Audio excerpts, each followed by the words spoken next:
So yeah, once we get to the other side, we should have a quorum. Hi, David. Hi.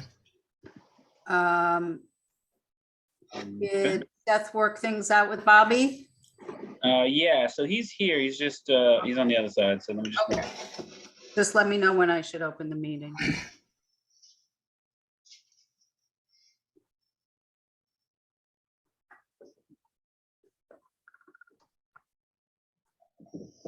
He should be here.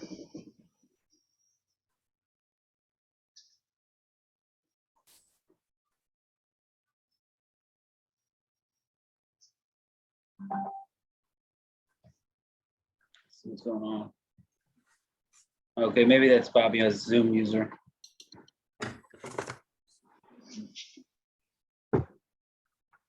Oh wait, no, Robert Bowker.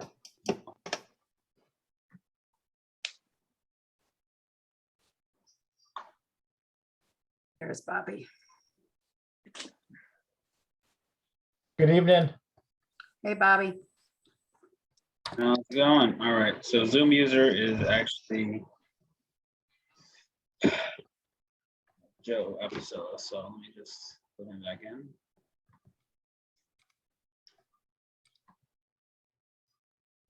Okay. All right. So because we don't have our board chair today, it looks like the meeting, I guess, is going to be started by Michael. Or yeah, is that how this is working out today? Yeah, I'm going to start it. Then if we're moving the item from continuing items up to the first 136 Croton, then I'll recuse myself and Bobby will take over, and then I'll jump back in after that. Who else is recused? Eric is also recused. Okay, okay. So we have a quorum for that. So, Okay. yeah, so we have for that, we have Bobby Bowker, David Chow, Carla Aaliyah, and Ulysses Castillo. Yep. So that's good. Okay, should we open up the May 24th board meeting with a roll call? Or is that not necessary? Yeah. Okay. Am I doing the roll call? Sorry. Michael Aronson, Here. Ulysses Castillo, Here. David Chow, Yeah. Bobby Barker, Present. Carla Leah, Here. and Seth Roy is absent. Nina Aaron is absent. Eric Talbot is absent. And Isabel Wynn is absent. Boy. Okay. So I think we have to, do we need to approve the minutes from the April 26th meeting first before we move on to agenda items? If we have a quorum of people who were there that day. Yeah, that's a question. Was everybody here who's here now? I believe so. Yeah, I think so. Okay, so can I have a motion to approve the minutes from the April 26th meeting? Bobby Bowker making a motion to approve April 26th meeting minutes. Somebody needs to second. Second. May I second? I don't know. I guess I can second it. Yeah, sure. Yeah. Second it. Excuse me. Yes, motion approved. No. All in favor, I guess? Do you want to do a roll call and just say aye? Like Not on the minutes, you don't. Oh, Minutes, Isabel okay. is, Jaime, can you let Isabel in?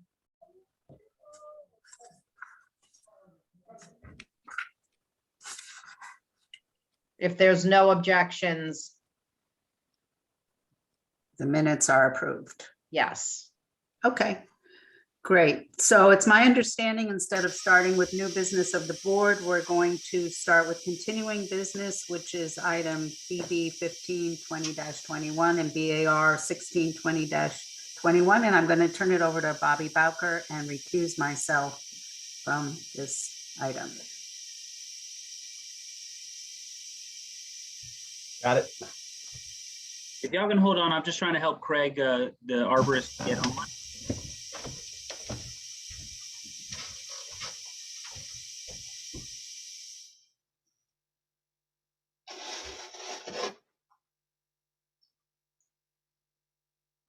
Looks like he's joining, Jaime.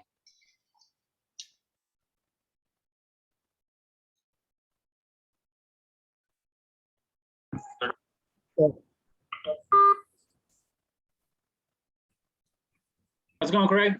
Great, hello. Okay, I think we're ready. So we're going to bring in the applicant now.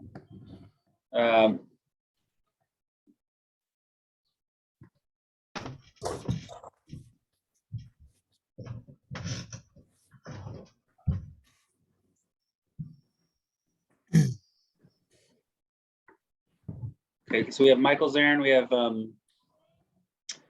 Joe Apicella, we have Gina Martini, we have Jacqueline Tyler, we have Franz Lockey, and I see John Fry is here. Okay, Michael, is that your whole team? I think we have everyone. Yep. I think we're good. Excellent. okay, do you want to go ahead? I know that there are some questions that remain, but do you want to go ahead and start on your end? Who do you want us to open up? Jaime? Yeah, well, how about this? I'll sort of give a rundown of what remains on our end. So there were final, just for the board, this application has already gone through the seeker process, has already gone through the zoning board process. And so today, I think the goal is to close out some of the final remaining questions. There are several items that were listed on the Keller session memo. Many of those are items that can be dealt with as conditions of an approval, pending an approval from this board. There's some issues regarding the Arborist Report. So definitely want to talk about those and get those settled here today. And then ultimately you'll have to, the final votes that are in front of you are for site plan, as well as the BAR approval. And of course, under site plan, the tree permit, which is connected to the Arborist Report. So Linda, I don't know if I'm missing anything here. No, I think we've sort of run through, and Joe Tremelli is unable to be here tonight, but we ran through his memo with him.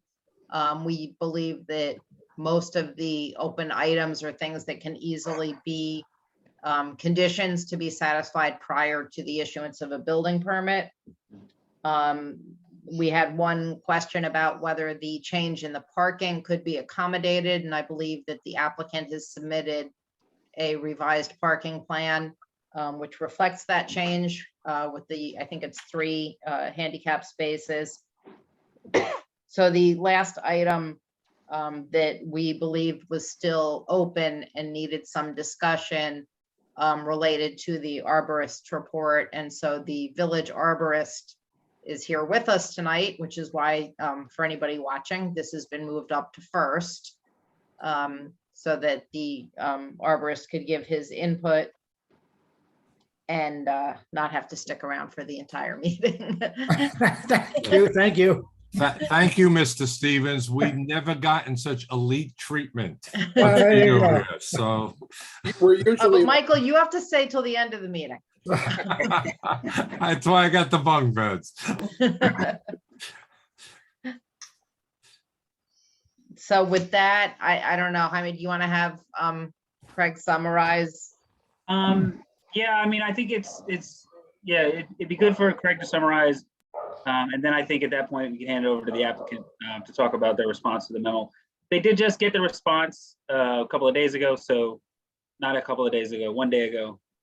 So, I think that the intention is to kind of work out any of the details here today.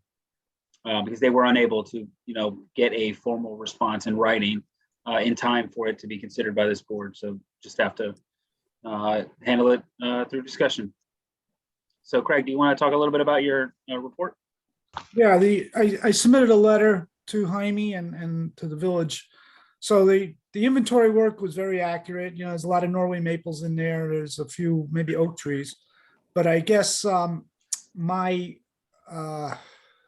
looked at the situation with planting, I was a little discouraged to see that the whole top of the back wall was going to be a continuous row of arborvitae. And it just seems it's such a monoculture. It'd be nice to break that up a little bit, a little species diversity, year-round evergreen species that could be planted in there and kind of mixed in to give you that that visual screen. Because if a disease comes through and starts wiping out arborvitae, that whole row is going to be decimated, and who knows what kind of insect is coming next year or the years later. And then the other thing was that when I looked at the planting, the list of some of the planting being done, it just seems like the same old red maple, dogwood, stuff like that is like what you'd find at a shopping center.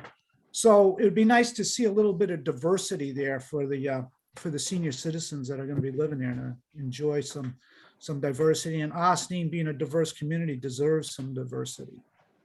So that's about it. So Jaime, let me join in.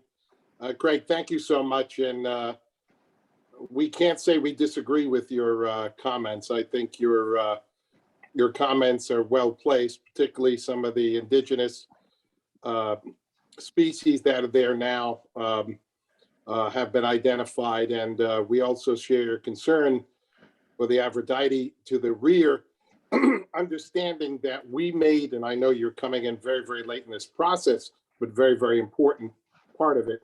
We made a binding commitment to the neighbors to have a certain level of tree that will grow at a certain level over time. So I'm going to defer now to Franz, who handles all of our items on landscape architecture, and see if we can't meet in the middle somewhere. How's that? Yeah, that's fine with me. I met with Franz on site there, and I think we did discuss this a little bit. But if the neighbors, it comes down to the neighbors. If they really are set on having a row of arborvitae, then so be it. But I think a little species diversification is not a bad thing.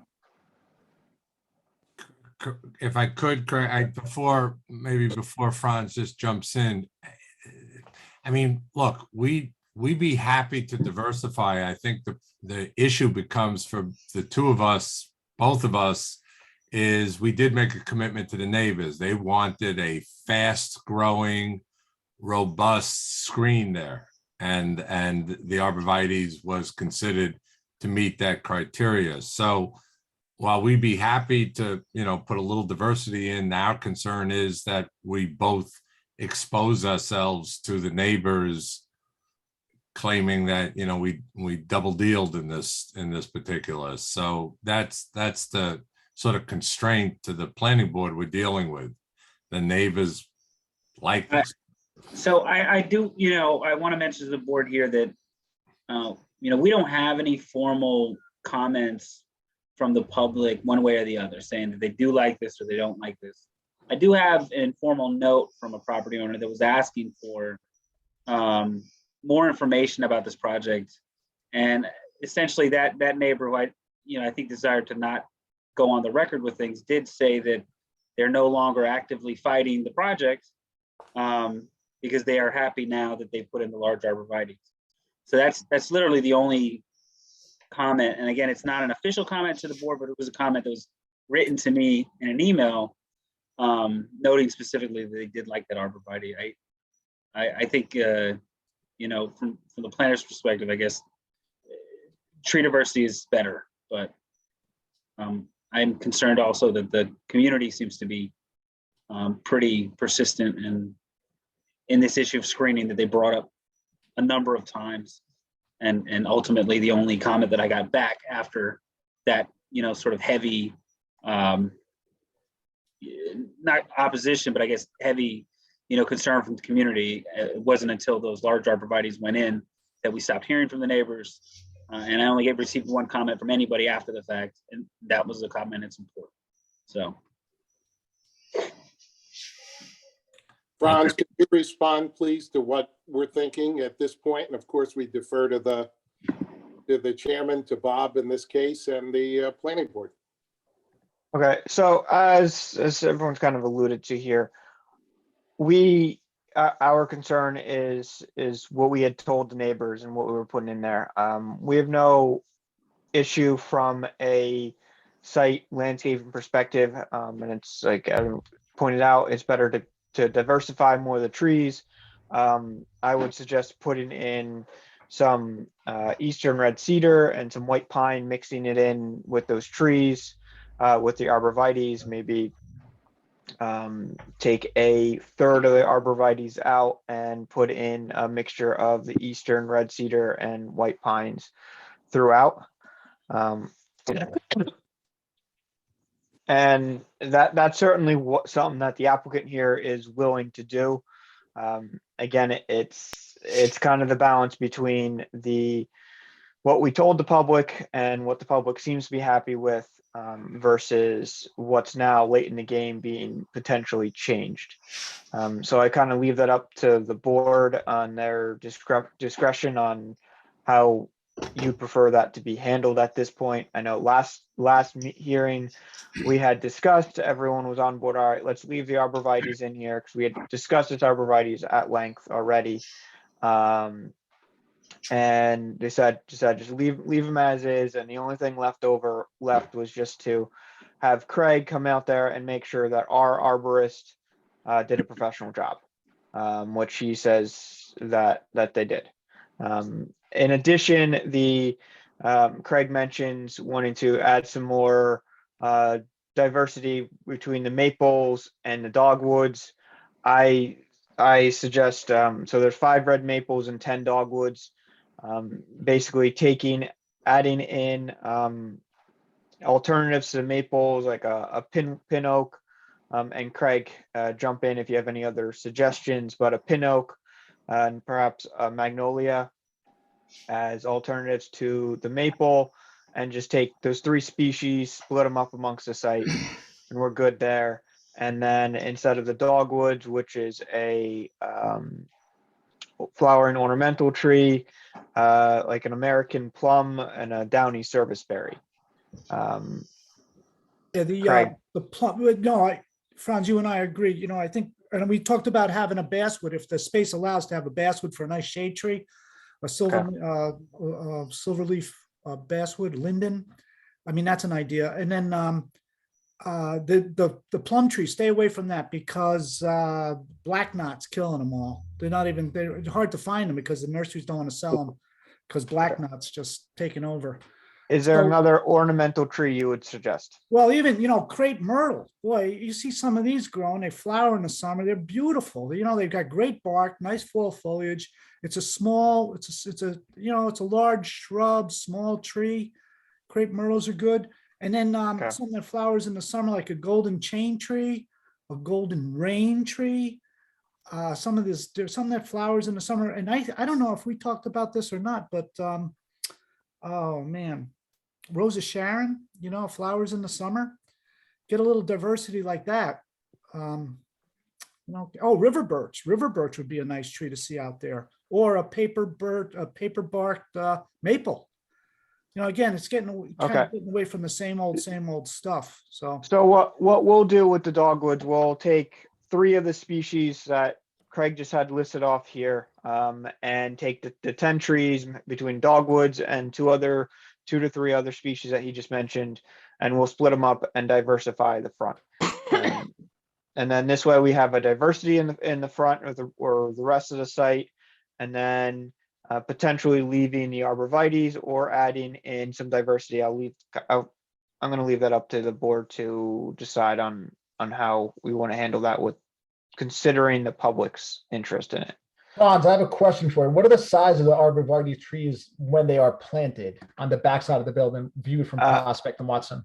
We are planning on getting them as large as possible. I've been told we can get them between 12 and 16 feet tall. Okay. To plant.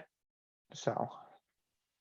And how many years do you think it would take for it to get adequate screening in the backside if we get it at 12 to 15 feet? They grow 3 to 5 feet a year. So you'd say we need another 15 feet. So you're looking at 5 to 8 years to hit the 30 feet. Yeah, Bobby, the renderings that we had submitted previously, I don't know if you recall those were depicting the 5-year growth. Okay. And that's what the public has seen. are the renderings based, which pretty much cover the entire rear of the building, are all a 5-year growth depiction based on the Arborvitae selection of the fast growing.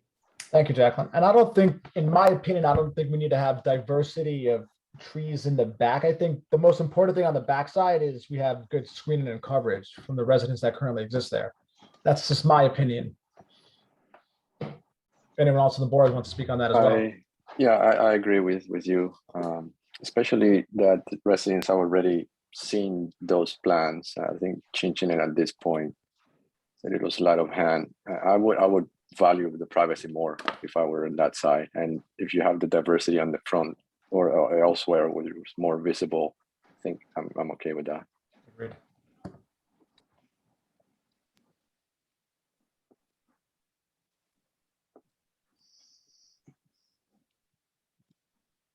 We good? Yeah, so we just need, I mean, we're gonna need some direction here from the board, because ultimately, if you take a vote on this, then you're either gonna take a vote on change or a vote to no change on what's happening on the back of the property and the side yard of the neighbors, as well as a change versus a no change on the new tree plantings in the front. That's ultimately gonna go into a revised landscape plan that is given to the building department. So we just, it sounds like there's consensus here on what you want, but it would be helpful if you had an informal vote here on the direction so that we know how to put this into, any final conditions. We can also, if the concern is that if we're using all Arborvitae, if they get diseased or something, that it would wipe them out, we can make the owner responsible for maintaining that screen so that if something happens, they've got to replant or do something to maintain it. Yeah. And Linda, excuse me, we'd be happy, we're from early on in this process. I know you weren't counsel at that time. Most of our projects, all of our projects, we hope we keep and manage for at least 10 years. So I have no problem with the stipulation such as that. Okay, that may help give the board some comfort level with staying with all Arborvitae. Understood. Craig, I Nope. don't know if that gives you a little more comfort. Yeah, it's just got to be prepared for the consequences if by chance some disease or insect comes into town and starts wiping them out, so having a replacement plan or who's responsible so that those neighbors are still happy with the screening. Agreed. Okay. So Jaime, should we take a quick informal vote on that? It sounds like we have consensus, but I think we should get something more solid, Yeah, we haven't heard from everybody, so. Yeah. So, yeah, Carla, Isabel, David, David, if you could speak up here. Yes, so I agree about keeping the arborvitae in the back, and like Linda suggested, I'm actually I think it's a good idea to replace it if it end up being diseased, to maintain the screening, and I believe taking out the 10 trees and adding the 3 variety to diversify in the front. I'm fine with that too. I agree with that. Yeah, I think I second what Isabel says. I like the idea of the variety. It breaks a little the uniformity, but also gives the an opportunity for diversity. So I second what Isabel says. That was a little hard for me to understand. Did anybody else understand that? yes, Carla said she agrees basically with what Isabel said. Right? That's what I got from that, yes. Okay. All right. David, There's a block, a couple blocks away, that's called Linden Avenue. I want a linden tree would be native in this area. Yeah, linden trees are native. Yeah, basswoods, linden trees, yes. I thought the Linden Avenue is just a couple blocks away from this site. Yeah. Well, I hope there's still linden trees there. I hope they haven't gotten diseased and disappeared. One thing I think would be a good idea is somehow include a clause to say that no tree should drop nuts, because that invites all kinds of crazy critters. Yeah, it doesn't produce fruits that necessarily attract wildlife. Well, ginkgo tree, It's not female a ginkgo ginkgo, tree no, should no. not be Def- around. Yeah, no, definitely not a ginkgo. It's the female ginkgo that causes the problem, but, Oh, big problems. oh, yeah, yeah. They are Okay, edible. so Craig, you're okay with their diversity proposal for the front?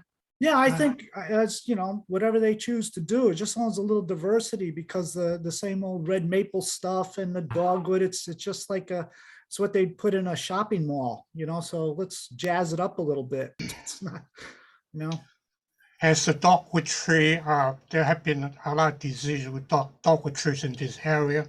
Is that over? Was that to me? Dogwood trees in this area. Oh, dogwood Except- trees?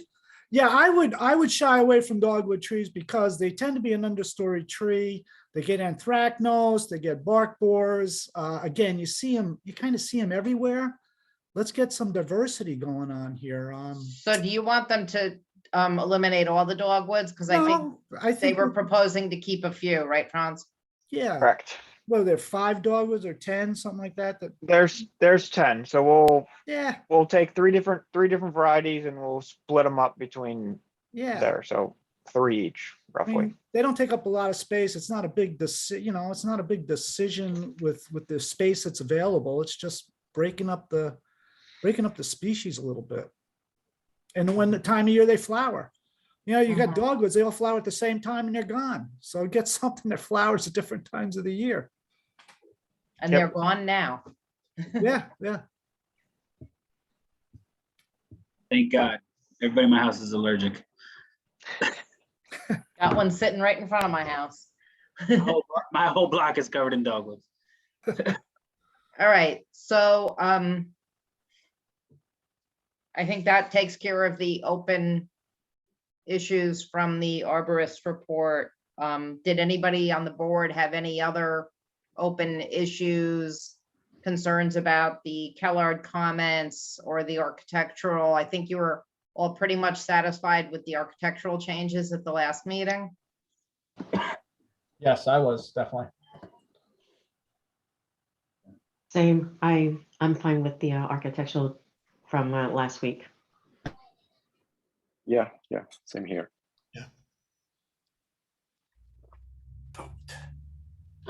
Okay. So if there isn't anything else, then Bobby, I think you need to open up the public hearing. Yeah. Sure. Anyone want to make a motion to open a public forum, public hearing? Isabel Lynn, I second that motion. Ulysses, do you make the motion? I'll second the motion. Isabel. Open it up.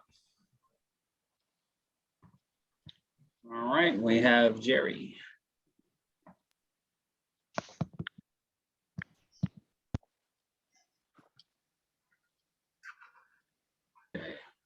Jerry, if you could take yourself off of mute.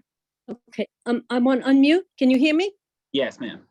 Okay, I know you've already gone through your Arborist report and everything, but I just have a couple of comments on that for the next thing that you do in Ossining. First of all, I really agree with the guy that talked about changing out the Arborvitae for the Eastern red cedar, which is native to this area. Arborvitae are not native to the East Coast. They are not native to New York. They do not belong in this area. And really what you want to do is include native plants that improve the environment. You don't want to include crepe myrtle in a place either because it comes from China.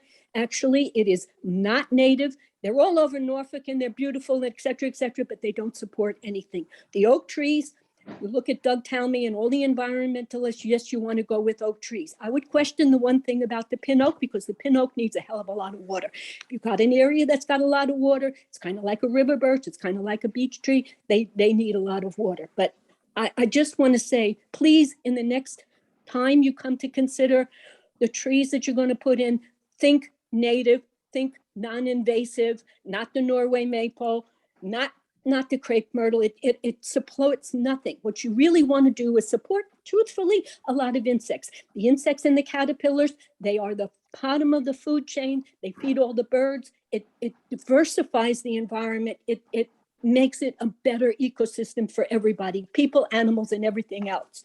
It's my shtick. I get off the thing. Thanks for you listening. 2 seconds. Thank you.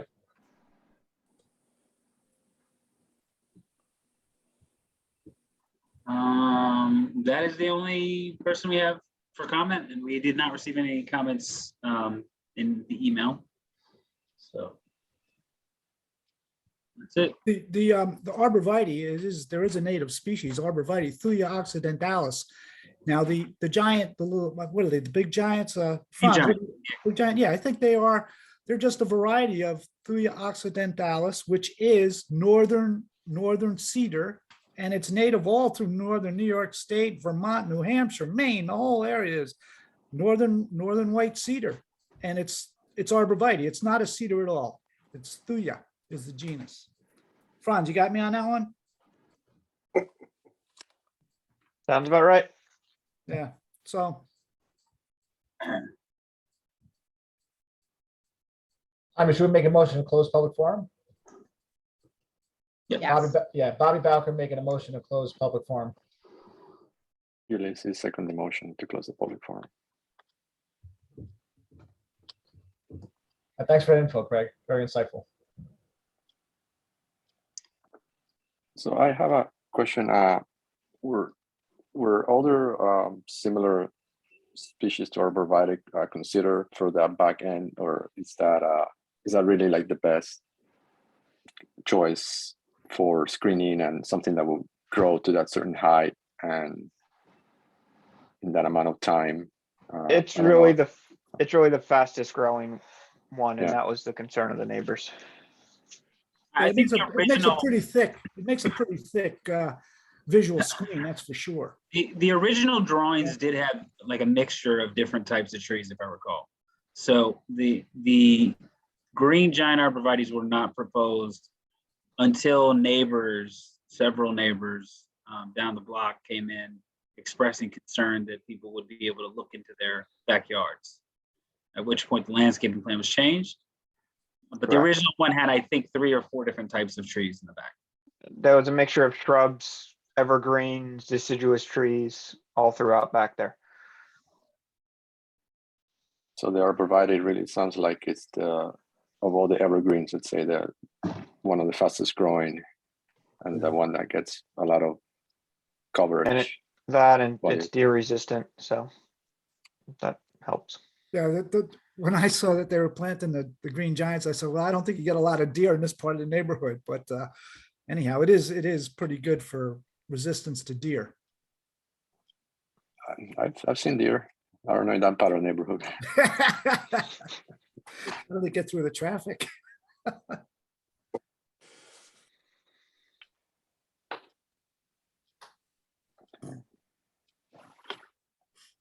Okay, so it sounds like you've closed out the issues related to the BAR. I think we have some clarity on from the group about what to do with the tree permit planting plan. Are there any remaining site plan questions? Particularly as it pertains to the Keller session memo. I know that I've kind of gone over this, but I'm just doing it a second time here just to make sure. Did anybody, are there any issues highlighted in the Keller Sessions memo that you want to go over here today? I mean, nothing that stands out now. Okay. Nothing from me. No, nothing for me either. Okay. There is one thing I do want to note here. And this is really for the applicant here. The construction management plan has some hours that are a little bit off. They're not in line with the noise code. So what you presented here is obviously a useful guide, but it's going to need to be updated when it comes time to get your building permit. And you're just going to want to make sure that whatever you do have is actually in conformance with the noise code for the village. And also just keep in mind that once you have your plans in place to do your retaining wall, that you're going to have to submit those for engineering review to the building department. So we're going to need to maintain the escrow for some time until the building permit kind of goes through its process. So Understood. And we'll there's gonna, consider- you know, there's a number of things. So if we give an approval subject to you satisfactorily addressing all the items in the Kellard memo, Kellard's office is obviously still gonna have a fair amount of review as submissions are made to address all those issues. Okay. So if the board feels that everything has been addressed, you could proceed. I think you're prepared to give BAR approval. I don't think there were any open items or conditions on the BAR approval. And then site plan approval could be given subject to them addressing the items in the Kellard memo to the satisfaction of the town's consulting engineer, and the amendments to the landscape plan as has been discussed tonight, and the condition that the Arborvitae screen be maintained by the owner should any of the plantings die. Anything else? I mean, any other conditions you can think yeah, of? I'm trying to think. I think that's it. And all the items in the memo would have to be addressed prior to the issuance of a building permit.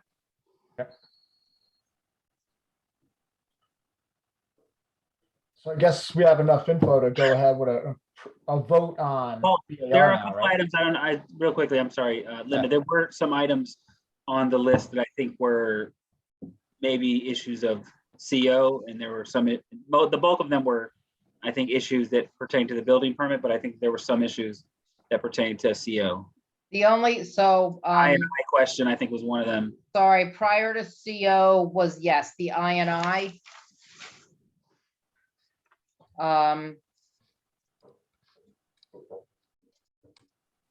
Yeah, so in Kellard's memo, item number 4, we were sort of splitting it. The first one was prior to a building permit. The second one is going to be with respect to the I&I issue, doing a video of the lines, and then a determination as to whether any mitigation is required, and completion of that prior to the issuance of a CO. And everything else was prior to a building permit. Yeah. Right, Jaime? Did you have anything? I think, yeah, I think so. I think that's, as far as I can tell, I think that's fine. There is also, because the landscape plan obviously needs to be completed beforehand, I think there was going to be some efforts to save one of the trees. And so obviously the landscape plan may slightly change if that tree is unable to be saved. Franz, that's the tree in the lower, southeast corner, I think, right? Yes, yeah, if for some reason during construction something happens, we'll replace accordingly. Okay. That's it.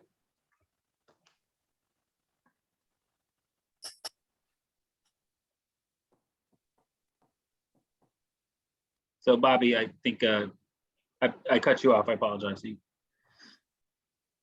You're on mute. You're muted. All right. It sounds like we have everything we need to take a vote on BAR without any conditions today, right? Should we do a roll call for the vote? Need a motion? Ulysses motion to approve the BAR. Bobby Bowker, I second that motion.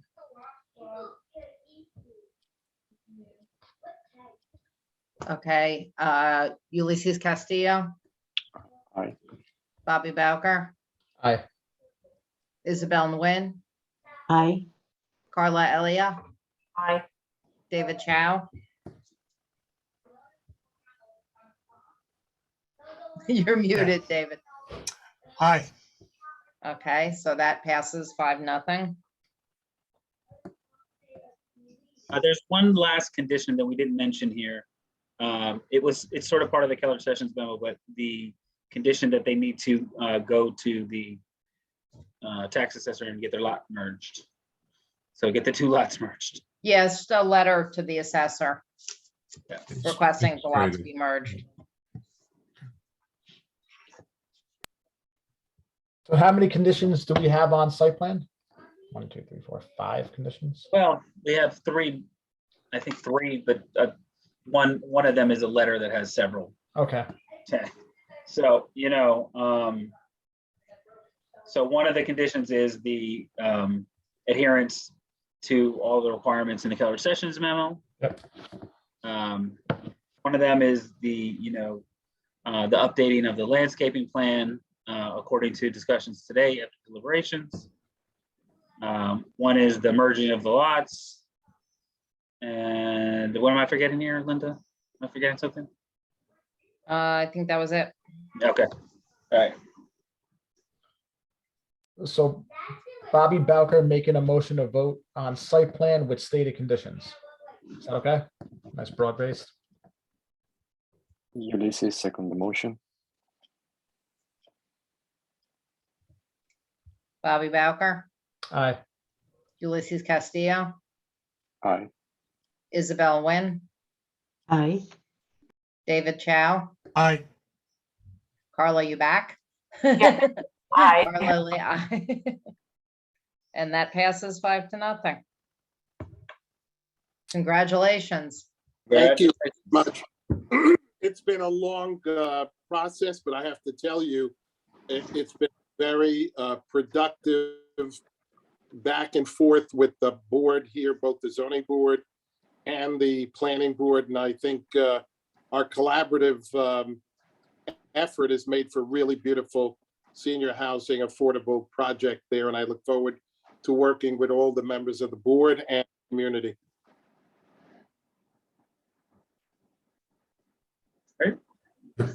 Acquitted yourself well. Thank you. Thanks, gentlemen. Need to make a motion to close the meeting. Is everyone good?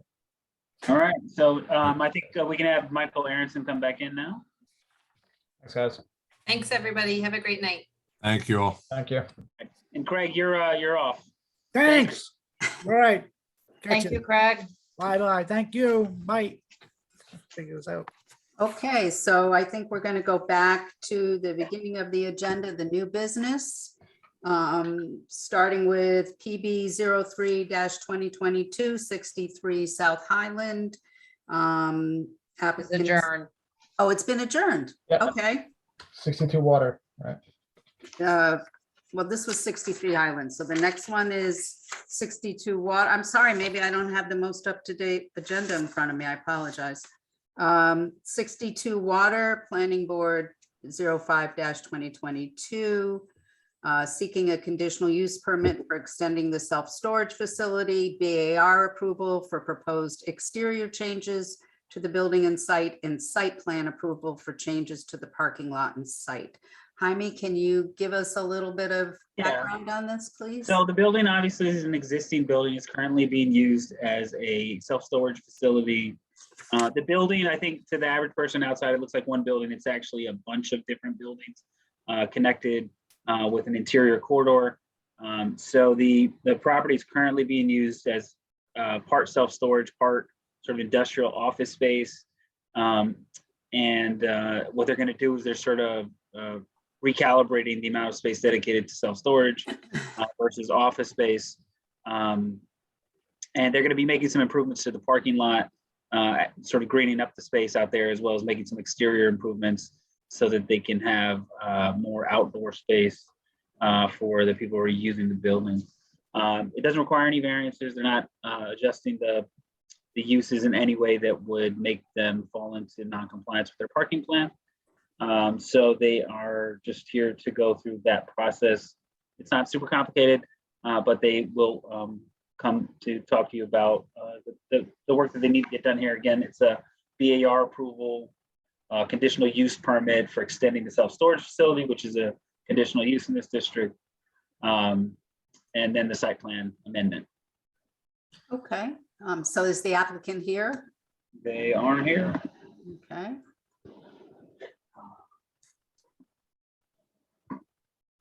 So Michael Berta, we have a Mary Fedigan.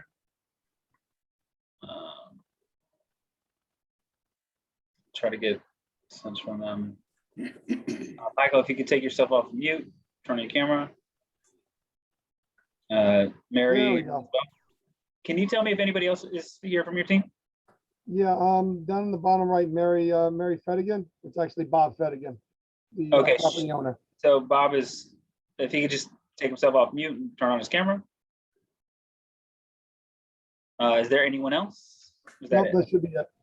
Yeah. Okay, Jaime, hear me? Yep, turn your camera on, Bob. Can you hear me? Do you have a camera there? Yeah. we can hear you, but we don't see you. Okay, Looks like it's coming on. There it is. Okay. there's There Bob. we are. Good. Okay, so if you would like to share your screen, you can share your screen. Okay. Yeah, share the screen. No, Michael can share his. Yeah, I'm sharing it though. I just looking for the right. There it is. You don't have any presentation to make. Oh, you do. Okay, I'm not sure.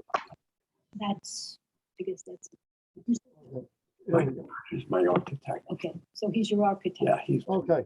running through. So as you can see, excuse me, forgive my voice. Allergies are trying to take my voice away from me. So as Jaime said, we have an existing building that from the street looks like one continuous building. It's broken up into a number of different spaces inside. Current use is You just up a little bit louder because Robert can't really hear you. okay, see what I can do. That's good. Better. Okay, move a little closer. So, as I said, the building is broken up into a number of different spaces right now. The current use is self-storage and warehouse use. And the area that we're proposing to convert to office space is currently unused. And then across the street, we have a warehouse use. So that use across the street at 61 will remain the same. The main building, we are going to convert part of the unused area into office space, and the warehouse space, or what's currently used as warehouse space, into self-storage space to continue the existing, to further the existing self-storage area.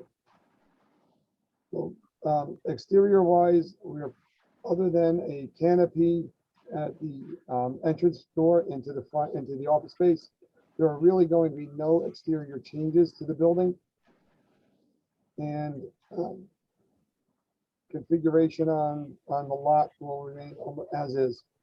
Now, across the street, the parking area. So, also, let me explain a little bit about the site. It's a brownfield site. So we're not allowed, and Bob can go into, I'll have him explain this in a minute, a little bit more about the brownfield. So a lot of what we traditionally would be doing on the site plan, we're not able to do here. So that's why we're proposing the parking area to, the existing paved area is going to remain as is. We cannot take any of the existing topping away. All we can do is either add on top of it or just leave it as is. So our intention is to patch the holes and then just reseal and top the existing area. All the planting beds will be raised planters. We tried to get as many on the site as we could. So now, one thing that we did do after a conversation we had some time ago with planning department is along the existing sidewalk on Water Street, what we tried to do is bring a bunch of raised beds to add as much green as we can to screen the parking area from Water Street and also to try and create a nice colonnade as you're walking down Water Street. I do know one of the notes from Keller Sessions is that we're currently showing the planters over the property line a little. We did that on purpose to try and create more of a streetscape. So we're understanding that we're doing that. If the board would really like us to move them back, we have no problem. It's just adding a little bit of grass area between the existing sidewalk and the planters. So other than that's the project in a nutshell. So let me throw it over to Bob for a second and he can explain to you the issues that he's had with the brownfield site. I'm sorry, Mr. Berta, before you move on, Yes. do you have elevations that you could share in the site Sure. plan or photos? Photos, yes, right here. Give me a second. Oh. So these are some of the existing. If you give me a second, I can pull up some better ones. Sure. But that's what we have on the pictures. And here's the elevation of. It's a little slow here, forgive me. Right, so what we have is really just the elevations of the office space. So the only thing that's I'm going to zoom in for a second. This canopy here is the only thing on the building itself that we're adding, and then this entranceway right here, this porte cochere, what we're going to create. Is the only two things that we're adding to the exterior of the building. Now, I just want to ask real quickly, the applicant, I believe that canopy is in the village right away, correct? Correct. All right, so you're going to have to go to the Board of Trustees to get a license agreement for that canopy. So this board can't really make a decision on that canopy, but they can talk about the porte cochere. No problem. That's fine. The canopy, Mr. Flanagan at this point we're seeking approval for the office space, but his intention is not to convert that right now, but since we're coming in front of you, that's why we're doing the office space. So it's not a problem if we can't get that for. One of the things that came up in the review when we were talking about it the other day was just a general lack of detail on the plans regarding the division of space. So it looks like the layout, the new layout is shown, but it's not clear what the counts are. Can you take us to the plan that shows how it's split up? Okay. And to define what these different colorations mean? Yeah, my apologies. I don't understand. It didn't have like a legend. That's so we were just kind of guessing. Yeah, my apologies. I didn't realize until that comment came up that there wasn't a legend on here. So I apologize for that. So the areas in white here, these are the existing self-storage areas. These are current. This area here and then this area here would be the proposed office area. And then all of this hatch here is the area that we're converting over from warehouse to self-storage units.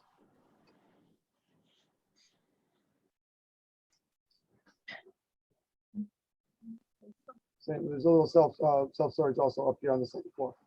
Like how many square foot of self-storage you created? 80,000 square feet or 89,000 square feet? Yeah, my apologies. I don't have the absolute number in front of me, but it's around 80,000, yes. And is it going to be climate controlled or is it not going to be climate controlled? Climate control. So you're going to have any like HVAC systems on the roof, on the side? Like what's that going to look like? Well, right now the existing space is already climate controlled.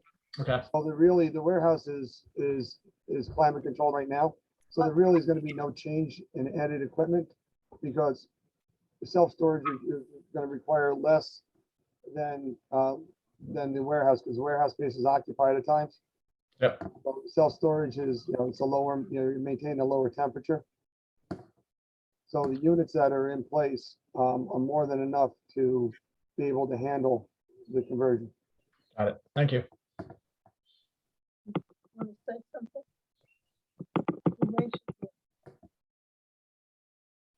Hello, can you hear me? Yes.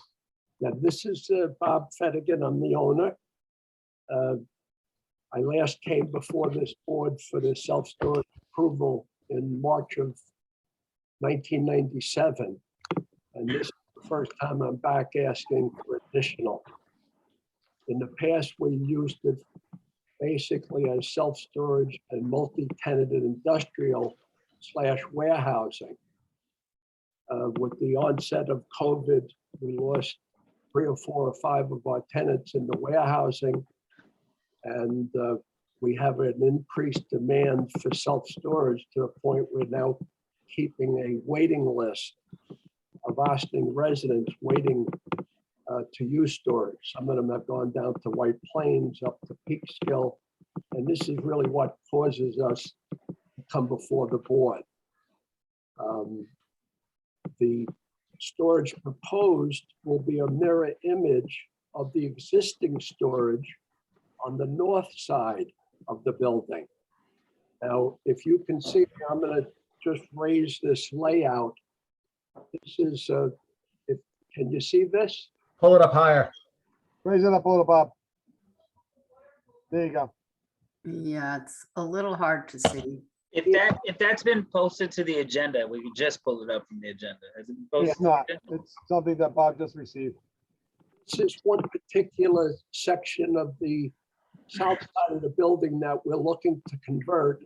It's 12,000 gross square feet, and the layout proposed has 120 units. So in that case, it's about 100 square feet a unit. Of course, it doesn't take into consideration the 5-foot aisles. But having received Kellage Sessions' memo on Friday, I think what he's after is a layout like what I'm showing you here for all of the areas that we propose to make into self-storage, which we're happy to do.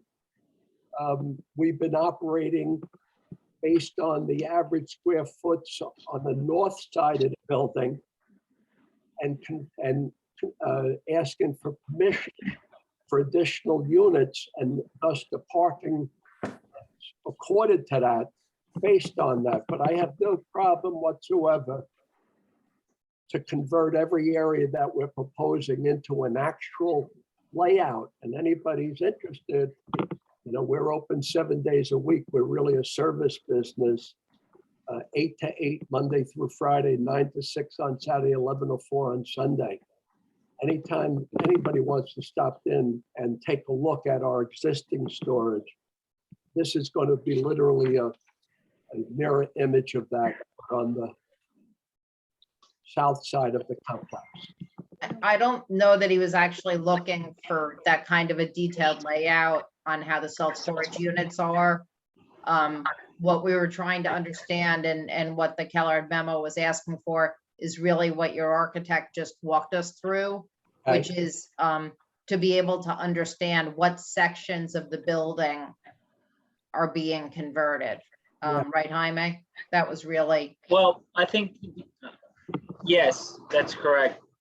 But also, you know, I'm looking at the comments here, and so it looks like, oh wait, I'm looking at the wrong memo. Hold on. I was like, I'm thinking to myself, like, wait a second, what is this? He is asking for a floor plan of the building across the street. And we'll get that in for the next submission.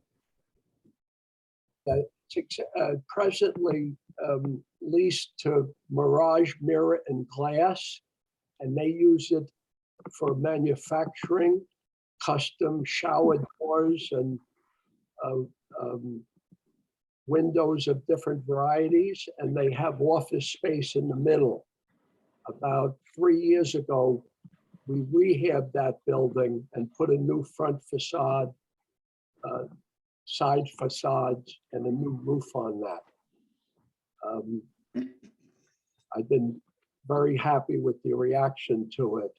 And going back a minute, if I might chat on the environmental, when my brother and I purchased this property, we knew we had very sound information that there were environmental issues left over from the Hudson wire operations, where to clean their wire, they had a bath in the floor and they were very sloppy and let some of that through the cement into the ground and also into the groundwater. In 1998, we started preceded the brownfields law, what they called the voluntary cleanup agreement.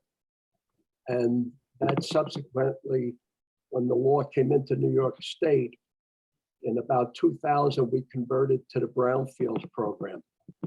We spent 12 years doing that program. We got final approval for restricted residential on this site on 12/31 of 2010.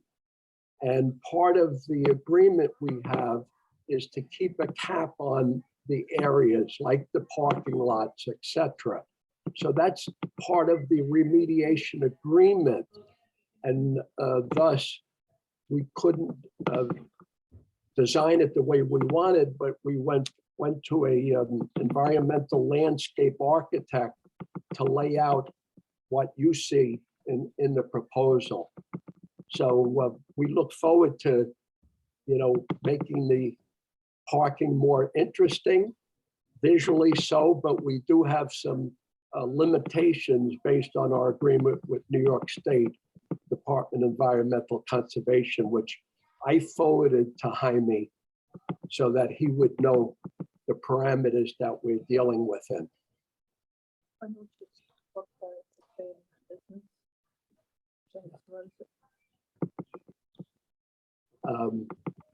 Happy to ask any questions. Having received Keller Sessions' memo on Friday, I was tempted to adjourn this and go on next month. I wanted the opportunity to at least get it started. We came into Jaime's office in late November, early December, submitted paperwork. We had a Zoom session on February 2nd with Keller Sessions Consulting and the planning department. We're anxious because we're being forced to, add units to get approval. Everything is within the existing building.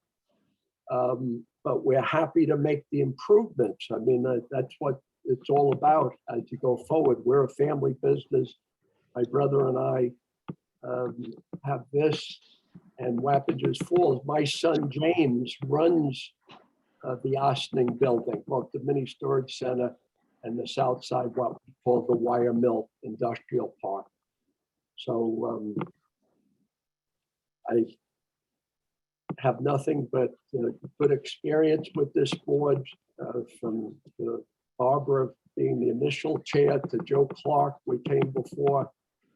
I'm not sure who's the board chair now, but hopefully we can work very effectively with it.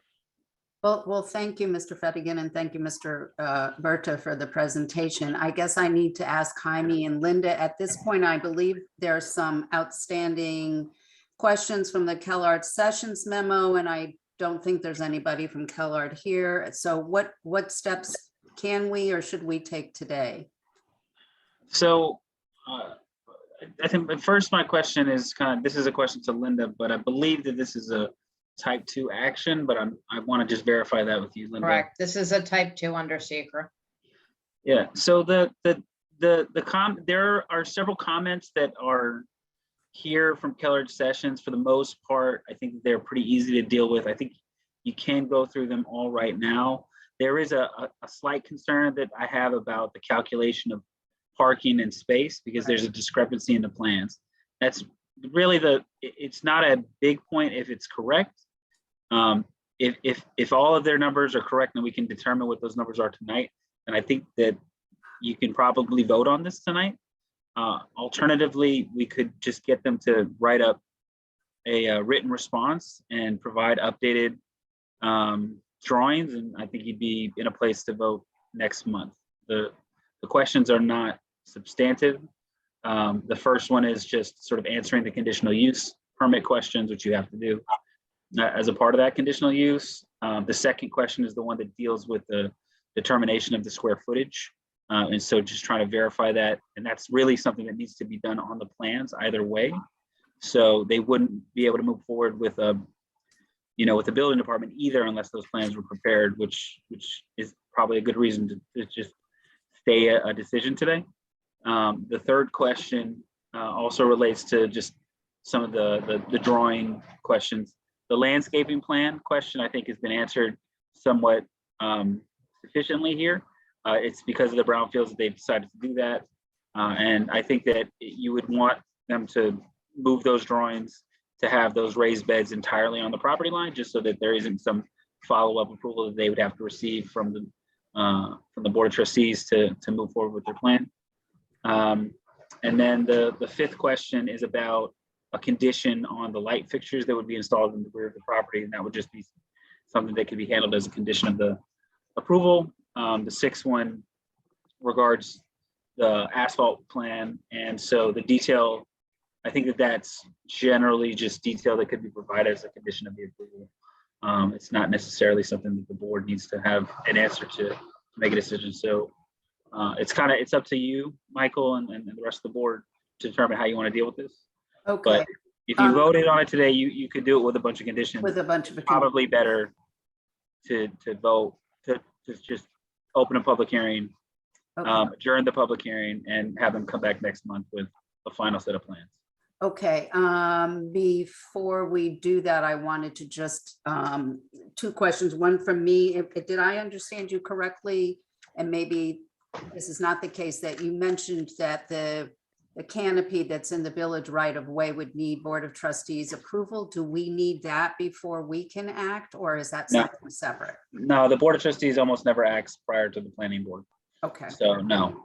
Okay, so I guess then what I would do is just ask my fellow board members if they have any questions at this time and what their preference is in terms of, we would hold a public hearing and then decide whether we'd like to act this evening or lay it over to the next meeting pending these outstanding items.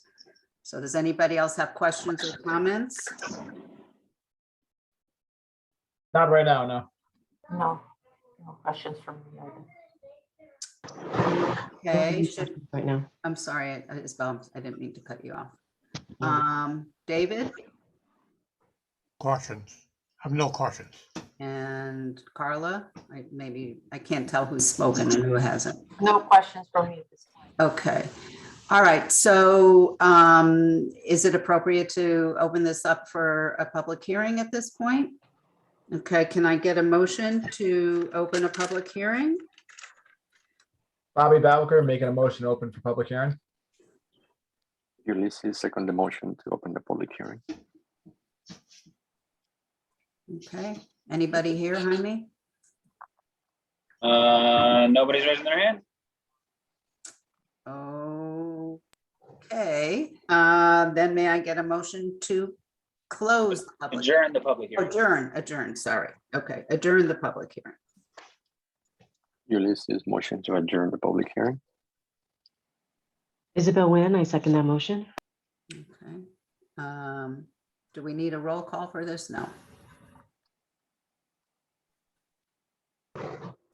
So I guess, how do board members feel? It seems to me that there are some outstanding items. I don't know if there are any that we can specifically answer this evening, or if it just makes more sense to adjourn this item to the next month's hearing and have all the outstanding questions and any materials needed submitted by that date. Yeah, that makes sense to me. I have a question. This is up for BAR as well. So the scope of that is basically what's in front of us is the canopy, the new windows, the porte-cochere, those items. So the porte-cochere, I think, is in front of you. And I think that the BAR is the canopy is also in front of you, although you can't ultimately make a final decision. Right. Yeah, I got that. You'll have to get that. The windows are replacements. I don't believe these are not new windows. They're just new windows. They're not necessarily new window boxes. They're not changing the structure, they're just replacing the windows. Yeah, So we're just generally putting in speaking, insulated glass. I don't believe that that's a BAR question.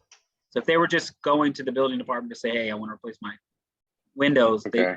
I don't believe that they would be sent because it's not a historic structure, so it's not subject to any special guidelines.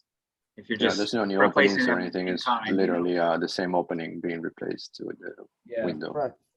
Do you have the information you need for BAR even on the porte cochere? I have a question actually, because I'm not sure what's there now. There's a gate there now. There's a gate there now, so are you gonna add that entire little structure? Yeah, we're gonna be removing the gate and adding it's basically a signboard. I'm calling it a porte cochere, but it's really, it's just It's just like a brackets board holding that up a goes sign, across right? with a couple brackets. Is there lighting? I mean, lighting seems to be missing from this. Is there existing lighting, or I can't really tell?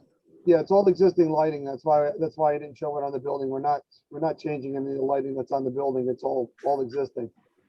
Okay. The only lighting that we are adding is in the parking lot across the street. We're adding a couple of light poles because there is no lighting there now. I mean, there's a minor, but not enough for to get the proper foot candles for the parking lot. So are you putting in a new structure to hold up that sign, essentially? It's gonna be attached to the building. No new. All right, roof. so maybe some better All right. detail on that, because I think that's the only thing. That's the only thing that is actually definitively a BAR issue. Right. Because No problem. the window and the canopy, I don't think you would need to come to the board for either of those items. Adding on that structure that's gonna hold the sign, you probably would, but the sign itself would still be covered under the sign permit. So as long as it's in conformance with what's allowed, you wouldn't necessarily come to this board for that either. It's just the structure that's holding that sign up. No So if problem. we could get some better detail on that. No problem. Yeah, it's attached to the building, and the brackets that are there are more decorative than anything else. So not a problem. We can do that. Okay, so it sounds like we, would need to adjourn this item to next month. Is there anything else that we need to answer tonight that we haven't covered? No. No, I don't have any further questions on this application. No, I just think we need to see him back next month. Okay, Thank you. Just a quick question, submission date for next month, while I'm here. It'll be in person. Okay. Is that the when's question? submission date for, No, I said, when's the submission date? Oh, the revision deadline is like 2 weeks, 2 days, something like that. Okay, 2 weeks is good. I don't want to know about the 2 days. No, 2 weeks and 2 days, I believe. No, I know, I'm saying, I don't want to know about those other 2 days. Okay, sure. Gotcha. Thank you. do we need a motion to adjourn this to the next meeting, or? Not Yes. necess- Yes, okay, I thought so. Okay, can I have a motion to adjourn this item to next month's meeting, please? Bobby Bowker making a motion to adjourn till next month's meeting. Ulysses, seconding the motion.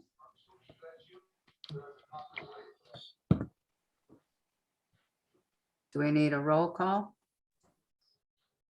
No, as nobody objects. No objections. Okay, motion carries. All right, thank you very much. Thank you. Thank you much. See you next month. See you next month. Bye-bye. Bye-bye. Okay, so our next item is PB 06-2022, 80 Main Street. Applicant seeking site plan approval for proposed construction of a retaining wall. We have seen this item. Some of us as board members have seen this item a couple of times some time ago, but Jaime, can you bring us up to date in terms of what we need to focus on tonight, please? Yes, so this 80 Main Street is a project that is a senior housing project that was built some years back. As a part of the project, this retaining wall was put up shortly thereafter by the neighbor of 80 Main Street. And at some point, I think it was maybe 2 or 3 days before the building was set to open up, the retaining wall collapsed, destroying the property on 60, I think it's maybe 62 Main Street or something like that. I think it's 60 Main. 60 Main Street. If not, And so for some time now, this property has been sitting empty. And so the owners of 80 Main Street are now going to move the retaining wall from where it was on 60 Main Street onto their own property at 80 Main Street. And they're coming in today to get an, looking to start the process to get an approval to be able to put up that retaining wall. The retaining wall has somewhat limited design right now. And so I think, certainly you're going to hear from them about what they're proposing. But you're going to want to maybe dig into some of the design questions, how it's going to look visually in the neighborhood. It's a very large wall. It's about 40 feet high. And it occupies a very visible location on Main Street. So. yeah, and Jaime, can I just clarify? It's my understanding that actually the retaining wall that was originally there collapsed. I forget which hurricane/flooding that we had, but it actually destroyed the retaining wall that was there, if I remember correctly. I believe, yeah, I was there yesterday looking at the site, and obviously it's destroyed. I imagine there might be remnants of the bottom part still there, but for all intents and purposes, that retaining wall is destroyed. The new retaining wall is not even going to be physically located in the same location. That retaining wall was on the 60 Main Street property. The new retaining wall is proposed to be on 80 Main Street. So it's moving over a couple of feet to make it onto 80 Main Street. Okay. Okay, is the applicant here? Yeah, applicant is. So we have a Matthew Cordone and we have Andy Hertz.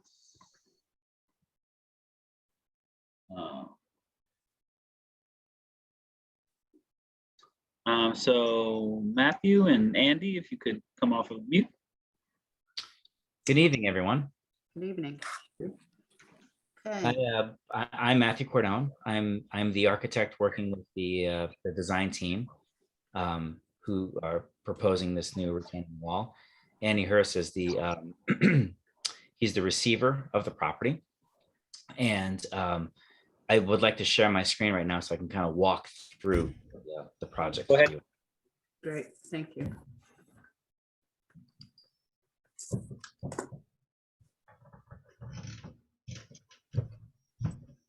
Okay, can everyone see the screen?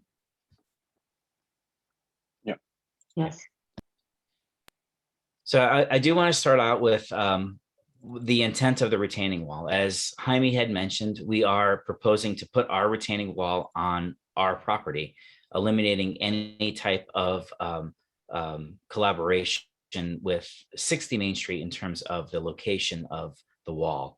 Obviously, with construction, we will need access to 60 Main Street, but the idea is that we retain all of the property, a retaining wall onto our property. The design is a simple design. It's something that has been done many times before with retaining walls, where we put in sheet prefabricated panels that get tied back to the sustainable soil behind the building. As you can see here, and I think if all of you understand the actual grades and what the property looks like, you'll see the foundation wall of the existing building on top that was compromised during the retaining wall collapse. These tiebacks actually occur below the foundation walls, and we do have sections to kind of explain how that works. But the idea is that we rebuild a wall that retains all that soil back. It's a substantial wall. I'm not going to mix the words with this. It's very tall. And the idea is that we hold back the soil so we can sustain proper structural stability on the property above, and maintaining the stability of the property below, which would be 60 Main Street. And here is an example of those tiebacks that we're talking about. So the structural wall will be designed with sheeting and steel beams that hit onto deep piles or caissons, and from that point they get retained back into the soil with these tension bars that tie into the soil. This is going to prevent the wall from overturning before it, which is actually probably what was done, it should have been done in the first place. Prior to this, the original retaining wall was a very standard retaining wall that was full concrete with is known as a deep footing to hold back the soil. So because we don't have that option anymore, we're going to this system, which gives us multiple ties to hold back that retaining wall and to give it a better system for what we're dealing with now in terms of the rains and the mudslides that we're seeing today. This is the grade. I'm going to zoom in a little bit just so you guys can get an understanding of how tall this retaining wall is. I think it's important for you to know what our thoughts are, and also why we've come up with this design solution.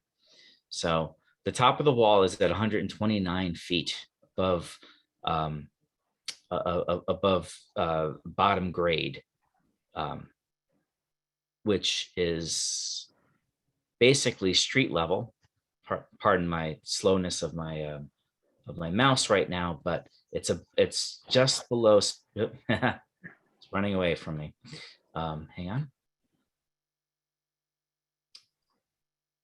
So let me pull back.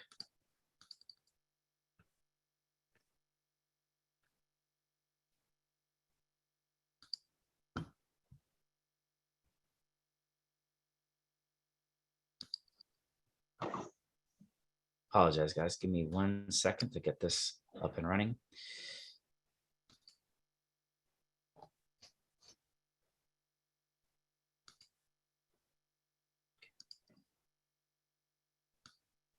Okay. So we're looking at a grade here of just about 0 feet, and then we rise up to 120 feet here with soil being rebuilt and reformed into the retaining wall to maintain the stability that we need. This is the foundation of the existing. Sorry to interrupt you, but isn't the sidewalk 85 feet according to this section? I just want to, when you said 120 feet, I don't believe. Oh, I'm sorry. It's the height of the total wall is 129 feet, but you are correct. It is the exposed wall is much less than that. The exposed wall would be elevation at 110 feet to 129 feet. So less the 110 feet from the 129, you're looking at about a 19-foot exposed wall that's happening right here where my cursor is. And this is what you're going to see from the street elevation behind 60 Main Street. Right. Just wanted to clarify that. And it actually shows that there's an existing slope right now. Is the idea that that is going to be removed in front of the wall on the other side, on the street facing side? Well, Matthew, yep. I think the 120 feet is above sea level. I don't think it's the height of the wall. The wall is. That's fine. You're right. It's not the height of the wall, but it is. If you take the remainder from this datum point to this datum point. Thank you, Andy, for the base elevation. Yeah. Right. Okay.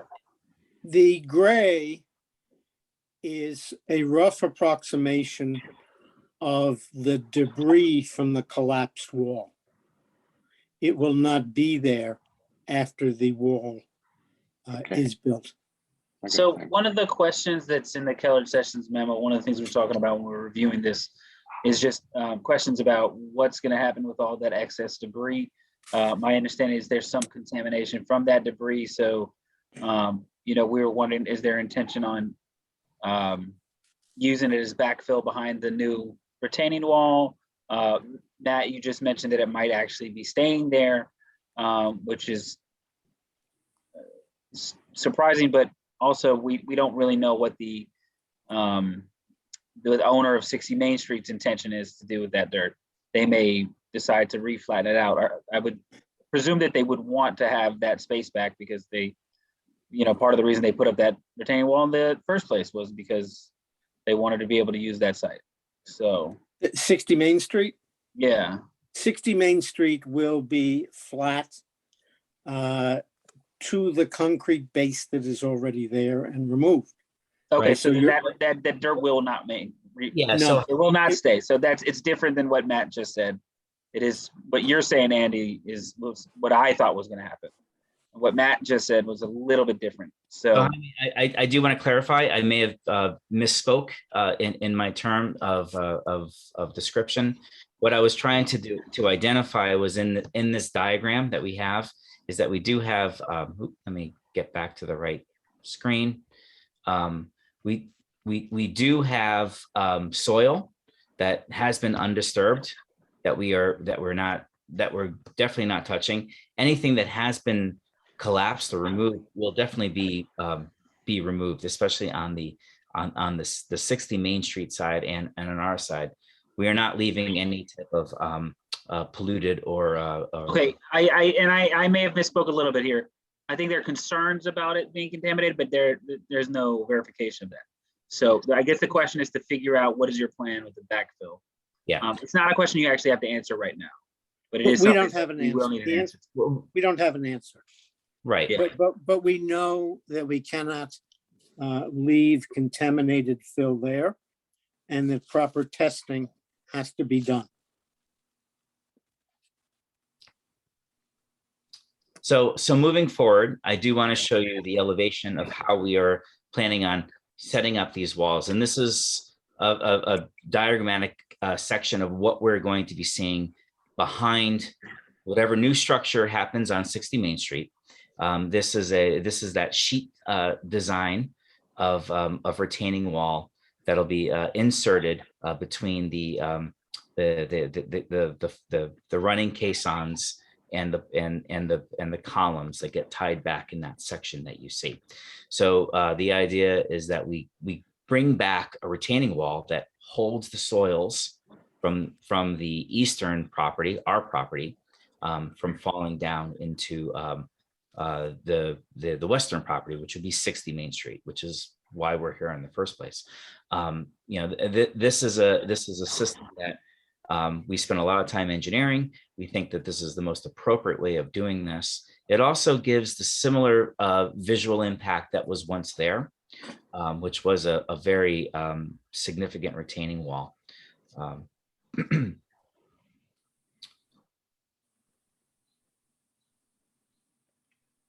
So as we return the corner, there's going to be some remedial work because the property does turn, right? So again, we're using the same system, the same design, retaining walls that come down onto caissons, and then we tie back with these tension elements that deeply root the retaining wall back into the soil. I do want to point out at this time that we do have some calculations that we've came up with. So we have this design moving into a really forward direction. We have enough here to really understand exactly how this can work and impact the property, which we believe is impacting on the most minimal way. The overall is this survey that we have right now, and you can see these are the existing grades that are here.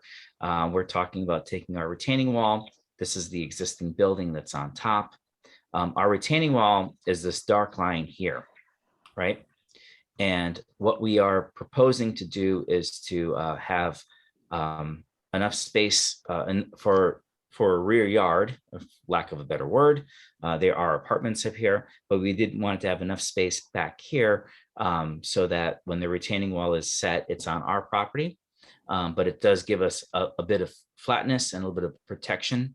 I do believe that the letter that was written to us by the engineering department on May 20th did mention putting up a railing on this side, which obviously we will certainly do.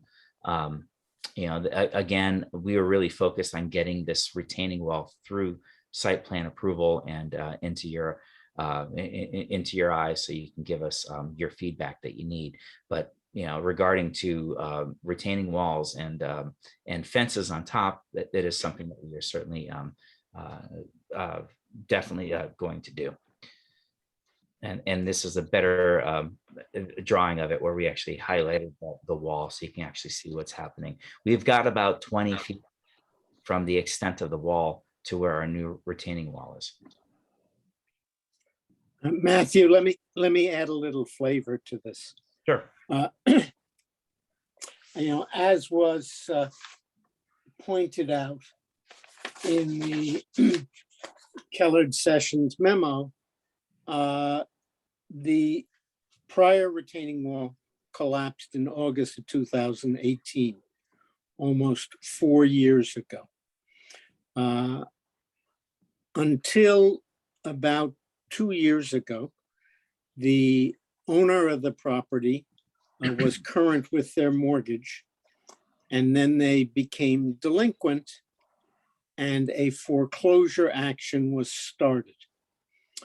I am the court-appointed receiver in the foreclosure action, which means I have the powers given to me by the judge in the order appointing me. I, as the receiver, have no ownership or stake in the outcome of the foreclosure action. As you can well imagine, litigation between the adjoining property owners, the developers, the suppliers involved in building and maintaining the wall are all suing each other. Those suits, with which I have nothing to do, are still unresolved and are pending in state courts. So the litigations and the legal situation is much like the property. It's a mess. And we are working to try and restore it, both for the benefit of the residents of Ossining and for the property owners of 80 Main Street and 60 Main Street. The retaining wall is being built completely on the property of 80 Main Street, not by choice, but because the owners of 60 Main Street said, you're not building your retaining wall on our property. So we don't know how long the foreclosure action will remain pending.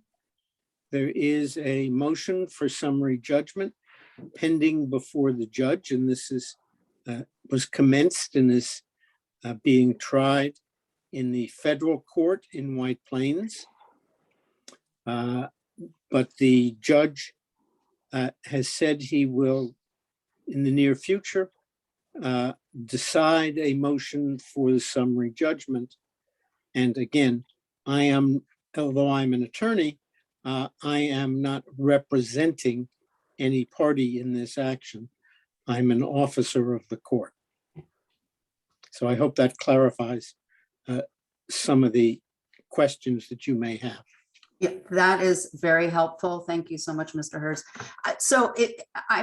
I am familiar with this property because it did come before this board several times, and I might be a little bit confused about the exact history, but is what you're saying that this retaining wall can't be built until the lawsuits are resolved? Is that correct? No, I am not saying that. Oh, okay.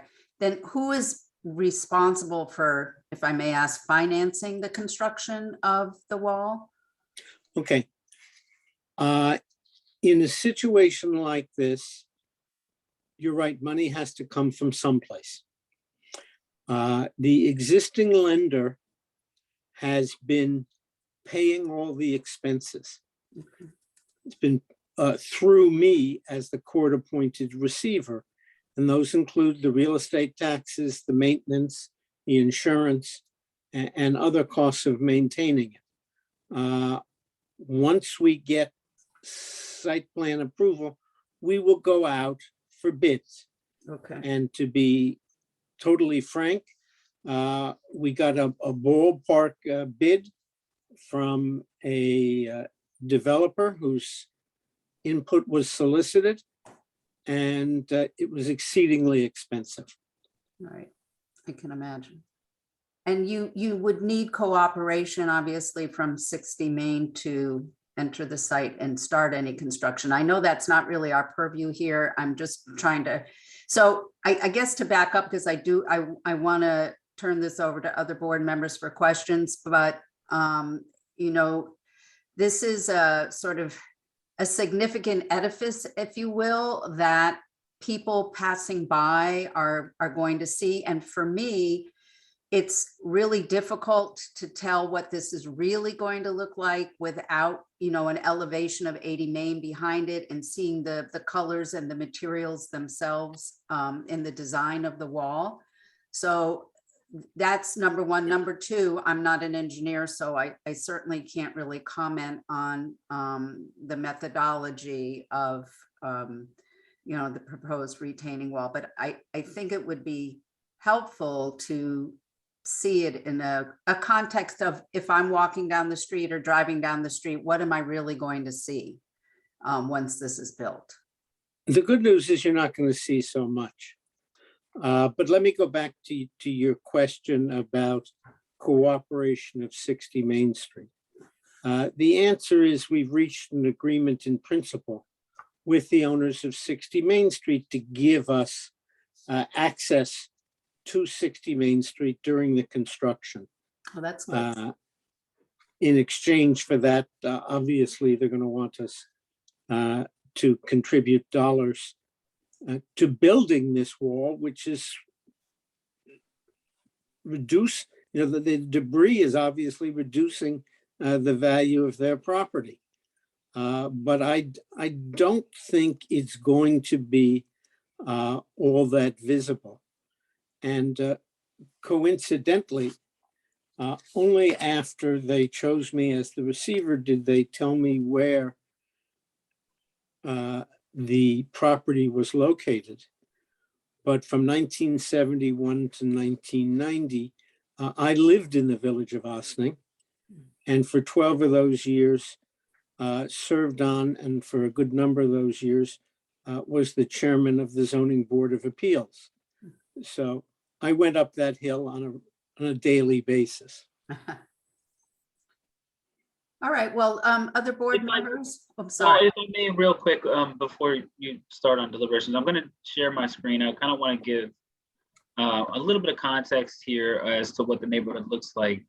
I'm sure everybody's aware, you know, obviously it's been down to this neighborhood.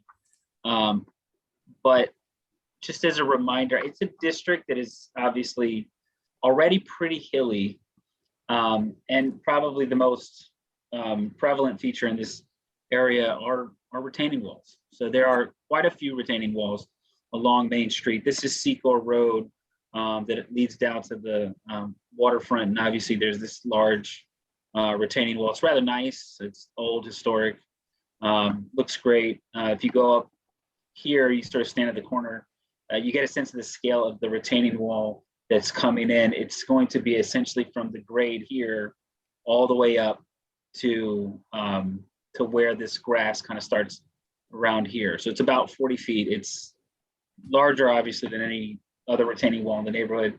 If you continue up the block down here, as you go towards Main Street, there's more retaining walls. And again, it's a sort of nice, historic, beautiful looking retaining wall.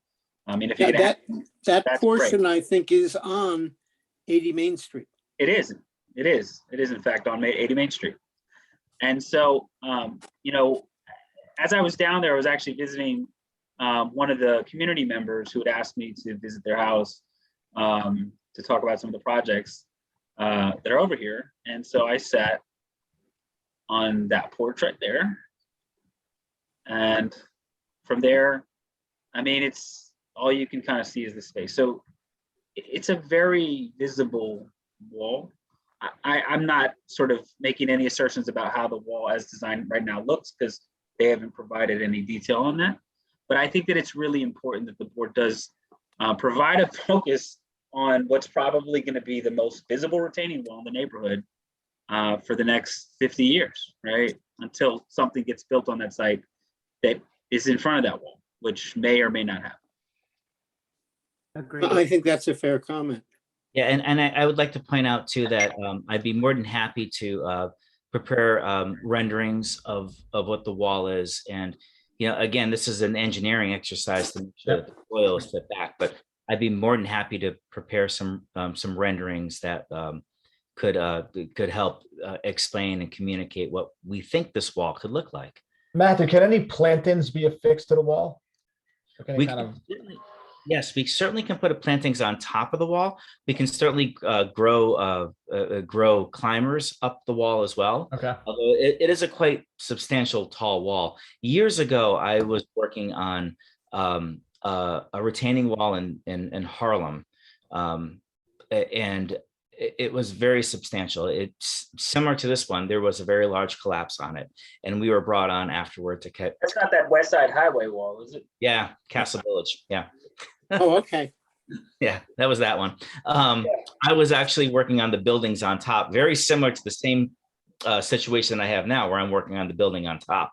And the retaining wall did collapse, and we worked hand in hand with Weidlinger to come up with a design solution that would be structurally stable, but also maintain the same integrity, style, and architectural elements and fabric of the wall. Yeah, you know, I would note that wall, I'm pretty familiar because I was on the highway when that wall came down. I got the traffic. I just got the traffic. So I wasn't that close, but I used to live in the Bronx and I passed that wall every single day. And you know, they replaced it. When they replaced the wall originally went up with these large stones and mortar and everything else. And the replacement that came in, it was obviously not stones, but it looks just like stone. Yeah. I mean, it is very developed in terms of design, that wall. Yep, that's correct. And I just would like to point out, like, our same method of getting to that level was exactly what we're doing now. We do want to stabilize that wall. We want to get something in front of your eyes first, so you can have an understanding of like how tall that wall can be. You know, the renderings that we'll prepare, I hope to present to you again next month, but the renderings that we will prepare to you will have a few different design scenarios, because we're going to run it through our construction budgets, right? So we make sure that we're not, you know, I can build a retaining wall out of molten gold, which would look awesome, but we don't want to do that because that would break everyone's banks. So I think what I'd like to do is I'd like to present renderings to you on the next month of the planning board meeting, and we can discuss how these materials are going to work and how they match up. The beauty of the system that we're putting up now is it's sheeting. So we're really just going to be able to apply a skin to this building, which is a minimal amount of work and a minimal amount of money regarding the facade and the superficie of what this thing's going to look like. You know, I understand the board's interest or concern, even though you really haven't had a chance to articulate it yet, as to the aesthetics of it.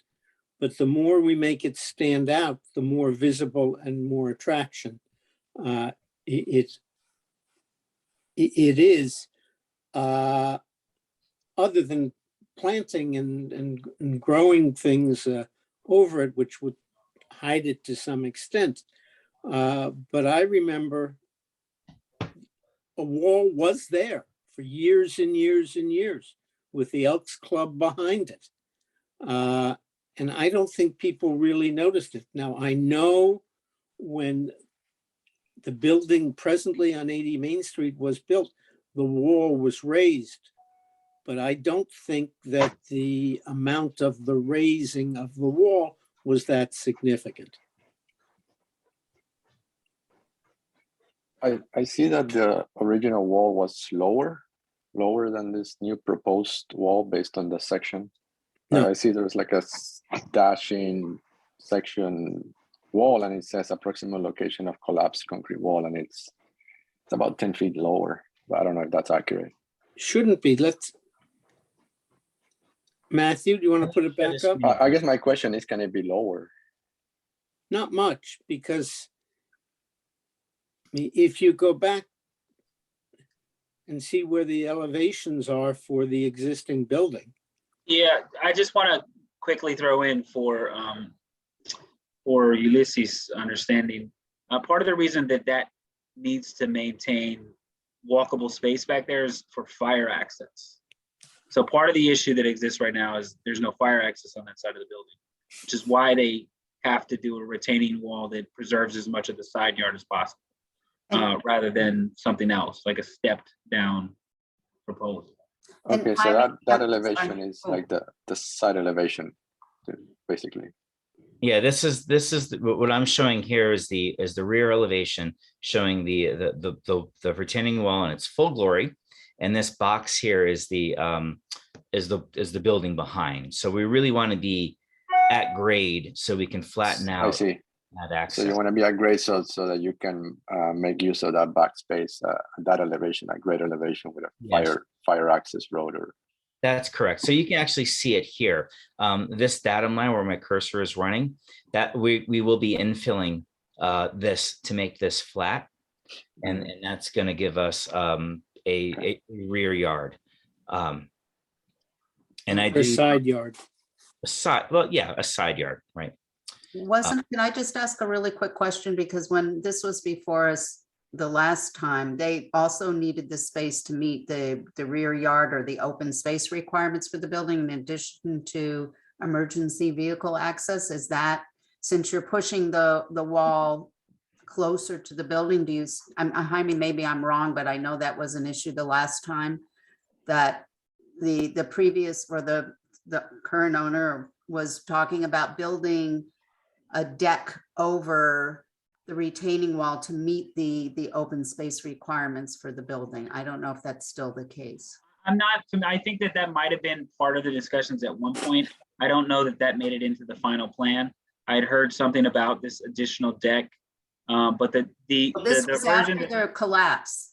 So when they came back. Yeah, after the collapse, I think they had talked about trying to get some sort of deck to cantilever because they were having issues getting access to the site.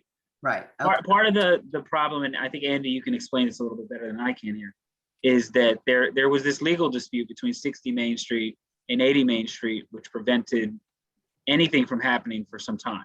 So it wasn't until I think Andy was able to, was appointed by the courts and took over that really any progress was made.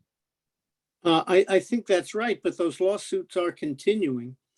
And as I understand it, and I haven't been involved in the state lawsuits, state court lawsuits where they're suing each other, but my understanding is that there was, and I know that there was, an existing wall on the property when the Elks Club was there and before this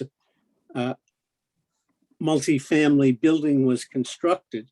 When they came back to construct the existing building, the owners of 60 Main Street extended their existing wall upwards, and the fill was put in by the owners of 80 Main Street.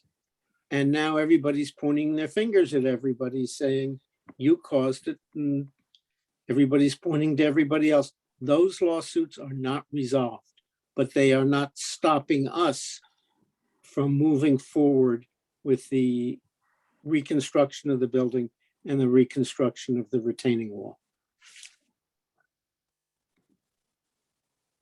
And I do want to say that we did actually run a zoning analysis, and we are within the confines of the zoning text of the Village of Ossining. So this retaining wall and this setback does work within zoning text of Village of Ossining. Great. And all the history is super helpful. Do any of the other board members have questions or comments? I have a question to ask about the engineering. The hardware that ties the vertical wall to the supports, will those hardware be visible from the outside? I believe not. If you're referring to these tiebacks and the ribs that secure, so wherever you have these fasteners. Yes, that's what I'm talking about. Yeah, you will not see those. Those get tied back into the interwebs of the sheeting that holds back the retaining wall. Thank you. Do you see the tiebacks themselves outside? You Are cannot. those exposed? They're They're not visible at all from the Yeah, no, street. diagrammatically, we showed it this way. Not but even the ends, like the. Yeah, it's not like the old fashioned buildings where you have Yeah. that scar. You won't see it. It's going to be buried within the sheeting. The sheeting goes in front of it. So let me see if I can show you the elevation again, and we can give you a better example. I apologize, my computer's going fairly slow. On the section I see something visible there, a little like a Yeah. rod sticking out. So here, what we have diagrammatically, we're showing these are the hang on. So this is what you see from the sidewalk. That's right. At the moment. Yeah. So just give it a few seconds. It's a rather large. So we have our steel frame, and this is behind the sheeting. The way that it's drawn is that it does show that these are exposed, but the columns and the fasteners are all actually behind the sheeting that sits in front. So so all these little dots you won't see. These ribs you won't see. It'll be a continuous surface. And right now, the idea was to go with a concrete concept. So it'd be a smooth texture. We will render it that way, and we can also render it in other ways as well. Yeah, and I'm gonna just real quickly show everybody what this this retaining wall that came down on the West Side Highway looks like, and what it looks like, how they tied it into the existing stuff. And so it's Really, is that what you've been trying to find, Jaime?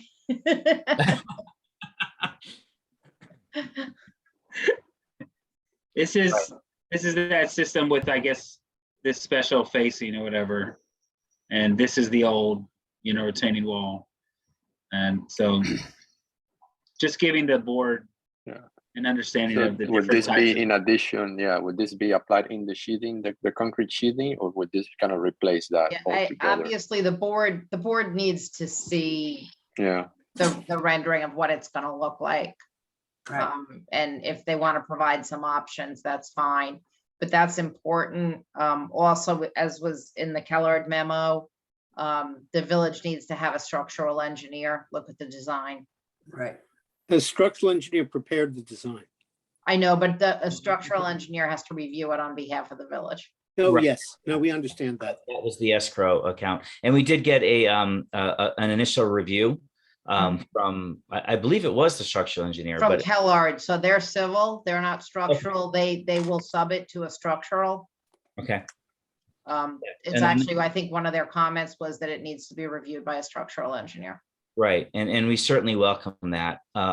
Getting back to Castle Village and that retaining wall, it's a different aesthetic, it's a different application that is on a highway. People are driving by it. We need to, on our wall, it's more of a pedestrian looking facade. So it won't be as, and also we're not really tying into any existing stone. So we need to understand that it really isn't that type of a highway experience. Nor is it a castle. Well, yeah, originally there was a castle on that property. Yeah. But Yes, I know that. I would point out, Mr. Cordone, that the retaining wall around the corner is stone, and as Jaime showed us in the other pictures, most of the retaining walls in the vicinity of the site are the older stone. So just a suggestion. Yes, I you're don't, right yeah, about I don't, that. I don't want to make it seem like I'm trying to run the bill up here on y'all, as much as I want the board to understand that, you know, obviously design is an important characteristic here, and just to keep an eye out for what is being presented to. You haven't presented that, so I'm not, you know, I don't know that the expectation is that you're gonna provide something identical to that, but certainly, you know, a plain system, because there are other highway experiences you can go through that look awful. You know, and so finding somewhere that works for everybody, I think is probably. Yeah, I do want to say that what we are going to present in our renderings and what the finished product would look like would be sympathetic to the historical and urban fabric of Ossining. What we saw there with the Castle Village was a great example of what was sympathetic to the historic and urban fabric of that wall. And I think that's really the spirit that we want to work in. And I'll leave it at that. But we could talk. Lewis Mumford wrote volumes on Castle Village. He even called it the brick wall that hid the Washington Heights from the Hudson. So there's a history of that being not a very nice development. Other board members, any questions, comments? And want to be cognizant of the time here. No, just want to see them come back with actual renderings of a couple options presented to us. Yeah. That's all. Okay. Not appropriate to do a public hearing at this point, is it? Or is it? Probably not. I think Linda, they, you know, because I guess you were going back and forth on the type 2 unlisted question, Yeah, right? so, yeah, and I've gotten a little more information tonight. I mean, if this wall, you know, can essentially be considered a replacement, rehabilitation or reconstruction in kind, basically on the same site, then it would be a type 2 under secret. Okay.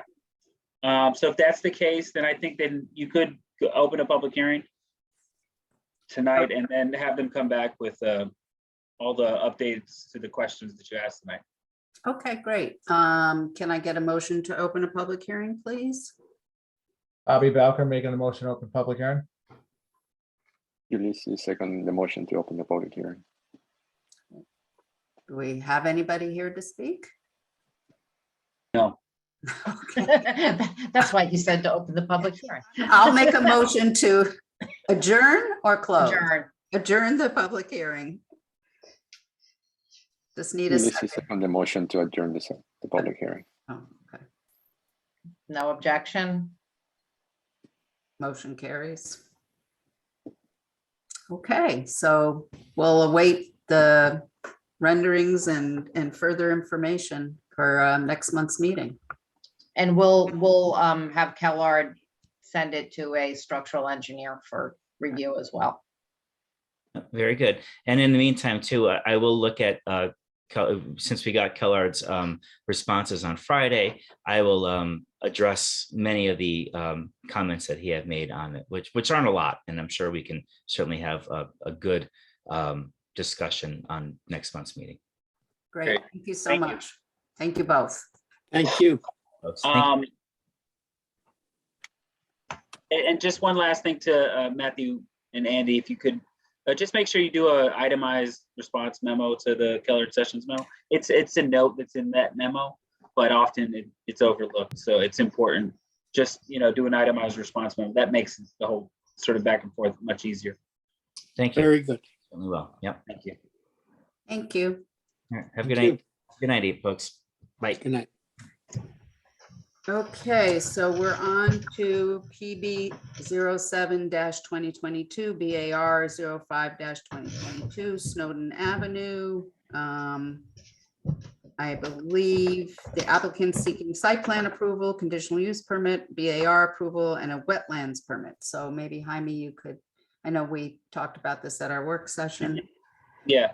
So so the plan, I think for this today is you're going to want to just allow the applicant to kind of go over this a little bit more in detail, declare your intent to be lead agency on the project. And then I think the goal is to, after they provide their feedback, whatever they're going to provide tonight, just take it to the work session with the intention of getting more in depth into the secret questions at that point. Okay, great. Okay.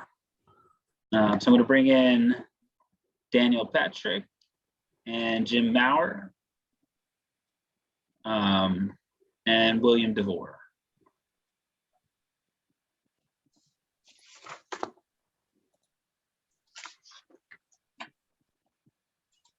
Good evening. Good evening. Perfect. Is there also a Bill Boyce or William Boyce? There is Bill Boyce, yeah, William Boyce, okay. And Bob Stanziel. I don't know if Bob's gonna make it or not, but if he's out there. Bob was here earlier, but he's not here now. Yeah, I believe he's feeling under the weather, so I told him, you know, if he can make it, he can make it. If not, not the end of the world. Assuming we'll be continuing this conversation in the near future, so. I think most of the conversation is going to take place at the work session. Understood. I figured as much. So with that, I do have a short presentation. It's similar to the presentation that we provided back in March. If I can share my screen, I'm happy to just walk you guys through the project a little bit more, and you know, whatever questions you guys want to raise tonight. Otherwise, you know, we can continue the conversation during the work session. I will note that we did notice this is a public hearing. I don't know if the board is looking to open the public hearing this evening, but you know, that's certainly an option if there are members out who would like to speak about this application. Otherwise, you know, I think we just look for some clarification on when it'd be open for notice and purposes in the future. So without any further questions right now, I will share my screen. And can you all see my green slide? Yes. Perfect. All right. So just to recap, this is the team that's joining us this evening. Like I said, Bob is not here. Andre, I don't believe is here, but William DeVore is here on his behalf. We appeared before this board on March 22nd for an informal presentation. We made our formal application at the end of April, and we submitted some supplemental materials earlier this month, making a few minor revisions. We have received the Colored Sessions review memo. We have gone through it. We don't have any major questions or issues right now. I mean, there's just a lot in there that we're going to be working towards addressing, and as indicated, we'll be providing line item responses to those comments in the future. Just to recap, here are the approvals being requested. As indicated, there's site plan approval, conditional use approval for the residential dwelling unit use. We're requesting a density bonus, also wetlands permit approval, and the following stormwater, excavation, tree, LWRP, and steep slopes, I believe are all included with the site plan approval application, but if not, those are also being requested. Here is just the survey of the property with some photos of the existing conditions. As previously discussed, the property is about 5.9 acres in size. It is undeveloped right now. It's very wooded. There are two wetlands and water courses traversing south through the site from the north. The site itself is currently very in poor shape. There's debris all over the place. It has been, overgrowth. It's just in dire need of some improvements. So as indicated, we are located on Snowden Avenue and Van Wyck Street. It's within the Conservation Development District, which I'm going to go into in a little bit. 5.92 acres in size. There's two drainage courses traversing through the site. These wetlands and drainage courses are mostly unvegetated. They are very poor drained, and they are mostly previously disturbed or a result of offsite impervious runoff. There are steep slopes on the east edge of the property, and then most of the western portion of the property is also characterized with some steep sloping terrain. Some environmental information. We provided a lot of environmental review or reports with our submission. Just to summarize, there's a few hazardous waste sites in the area, brownfield sites in the area, not at this location, but nearby. There's solid waste and debris all over the property. There are storm drains discharging out of the property from the adjacent roadways and from the adjacent properties, which is causing most of the wetlands, and also resulting in some soil contamination with some semi-volatile organic compounds. So overall, the I property. want to I apologize. I just have to jump in here. I just want to clarify the statement that the wetlands on the property are being caused by drainage from the neighbors has not been independently verified. I know that this is a comment that's been made before in the past, but I do want the board to understand that whether those are being caused by adjacent neighbors draining onto this property or not, they're still obviously subject to the wetlands ordinance. They have, adhered to that understanding, but I don't want to necessarily give the impression that that's a verified statement. I don't believe anybody's actually verified whether or not those wetlands would exist if the drainage from the adjoining property or drainage from the streets, was altered. So. Fair enough, and we can certainly work with you and staff to confirm whatever needs to be confirmed in the future, but I appreciate that clarification. Thank you. So just moving on, here are a few pictures of the existing conditions just enlarged to show, really the derelict characterization of the property right now. It's really in need of a good cleanup.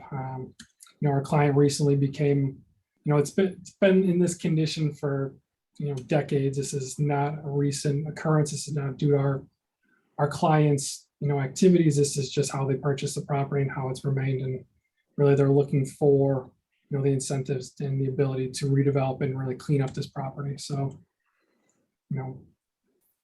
so that brings me to the proposal. What is being proposed here is developing the eastern portion of the property. There's about approximately 2.71 acres of area to be developed on the eastern portion. The western portion is proposed to be restricted, or a covenant permitting or restricting the use of this area to public use as a connection to the existing Crowbucky Nature Preserve. So the western portion will be preserved for public parkland, and eastern portion will be the location of the proposed development. So the proposed development is a multifamily development. It has 48 proposed units. The mix of units is 16 one-bedrooms and 32 two-bedrooms. That includes 2 affordable units, 2 one-bedroom affordable units, and 3 two-bedroom affordable units. It's also a number of residential amenities, including pool, fitness center, rooftop terrace with an area for solar panels if feasible. There are pedestrian amenities on site and on the portion of the property being deed restricted for public use, such as gazebos, benches, wayfinding signs, and then the extension of the Greenway Trail, as I'll talk about in a second. So here is just another site plan without the color, but a little bit more detail. I think it's important to note the elevation changes being proposed. So it steeps down significantly from Snowden Avenue. So I believe it's about a 20 or 30 foot grade change between the roadway and the building itself. So by setting the building down so low below street level, it's really going to minimize the visibility of this building from the street. And I know that was a comment that was brought up when we were here for the informal presentation. So here are a few renderings of what the building will look like. I think it's important to note that there will be extensive vegetation and vegetative buffers proposed to shield the view of this property, but of course they were not included in the renderings, just to provide the visibility. So here is a little bit of what I was talking about as far as the sloping away of the building and the grade from the building. So as proposed, immediately after development, as you can see, there's all these trees in between. The visibility of the building will be minimal, and that will only become less as these trees grow. And this is the 5-year mature build out of these trees, which, as you can see, will really help shield the building from view and really preserve the natural appearance of the property as it is now. This is just a quick excerpt from the zoning table. I can walk through that later on if you guys are interested. The landscaping plan, as indicated, there's proposed trees all throughout around the building. This is a quick excerpt of the Crawbucky Nature Preserve connection that's being proposed. As you can see, there's 2 relocated wetlands right here that this proposed trail will traverse through and then connect to the existing trailway system off-site. So this brings me to the wetlands currently at the property. So as indicated before, there's these 2 wetland areas, and we've noted the buffer areas in blue here. And as you can see, this area on the eastern portion is where the proposed development is going to be placed. So what the applicant has done, what the applicant is proposing to do is relocate the wetlands and increase the amount of wetlands by about 5,800 square feet. The mitigation ratio is about 1 to 1.1, so it exceeds the minimum required by the wetlands ordinance. And we are certainly proposing to, or intending on providing all the details necessary for the wetland mitigation plan in order to address the recently adopted wetland ordinance concerns. And we understand this will be a large topic of conversation. So here is an excerpt from the plans showing an overlay of where the proposed building is compared to the existing wetlands and watercourse area. This also shows the proposed relocated wetlands on the western portion of the site, which will be used partially for the stormwater retention purposes, which we have our engineer here this evening to discuss in more detail if necessary. Here is a more colorful photo or plan depiction of the proposed wetlands. Again, relocated wetlands on the western portion. These wetlands are proposed, will really significantly enhance the existing ecologic characteristics of the site, because as we indicated before, the existing wetlands are not in great condition. They are poorly draining. They're not quite vegetated in most areas. So what's being proposed is something more along the lines of, this is a photo of a relocated wetland or a man-made wetland that's being proposed here that we think really significantly improves the ecological benefits that this property has and really improves the conditions for the community. So as indicated, we are proposing a brand new stormwater management design. It's going to treat water for water quality and water quantity. It's going to result in an overall reduction of runoff from the site, and it's going to capture any runoff coming onto the site from offsite, which, as Jaime indicated, we're going to continue working with the village on to confirm sources and how to best treat certain stormwater. So just quickly, I noted in our cover letter a few instances in the comprehensive plan and a few other planning documents that support what's being proposed here. A few of which being improving the connections to and from the waterfront, maximizing the opportunity to increase public access and access to the waterfront, continuing the Riverwalk Trail at any available opportunity, and creating new affordable housing. Similarly, with the LWRP, we are proposing to establish the Riverwalk linkage to the Crawbucky Nature Preserve. We are developing the upland area of Snowden Avenue in a moderately low density residential use, and we're looking to protect the topographic features of the area.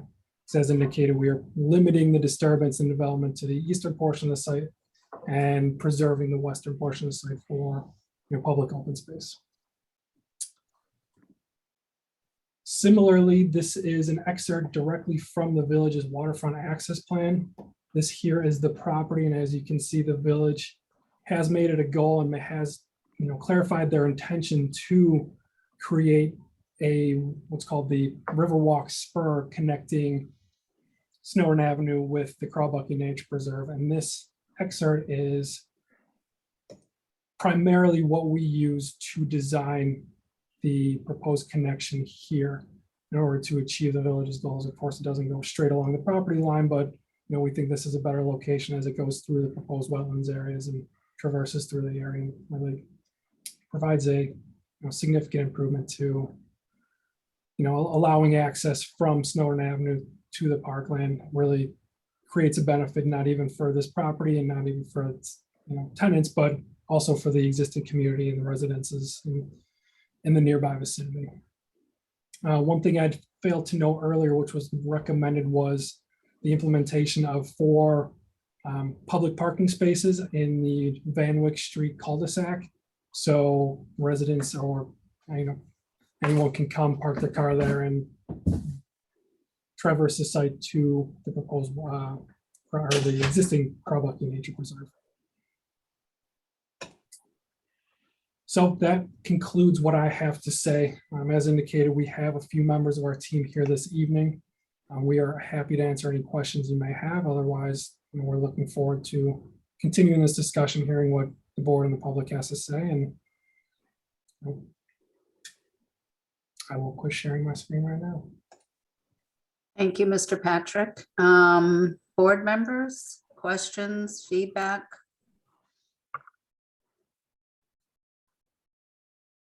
Anybody have any? I was going to ask whether you consider the connection to the Crowbucky Park, but it seems like you have, just to be sure, like the continuation of that trail is happening. But yeah, we were sure to propose not just to our property line, but beyond the property line. So there's improvements of the village-owned property to make sure that we're connecting to an actual trail and not just a dead end at the end of our property. I think that's what you were asking. Right.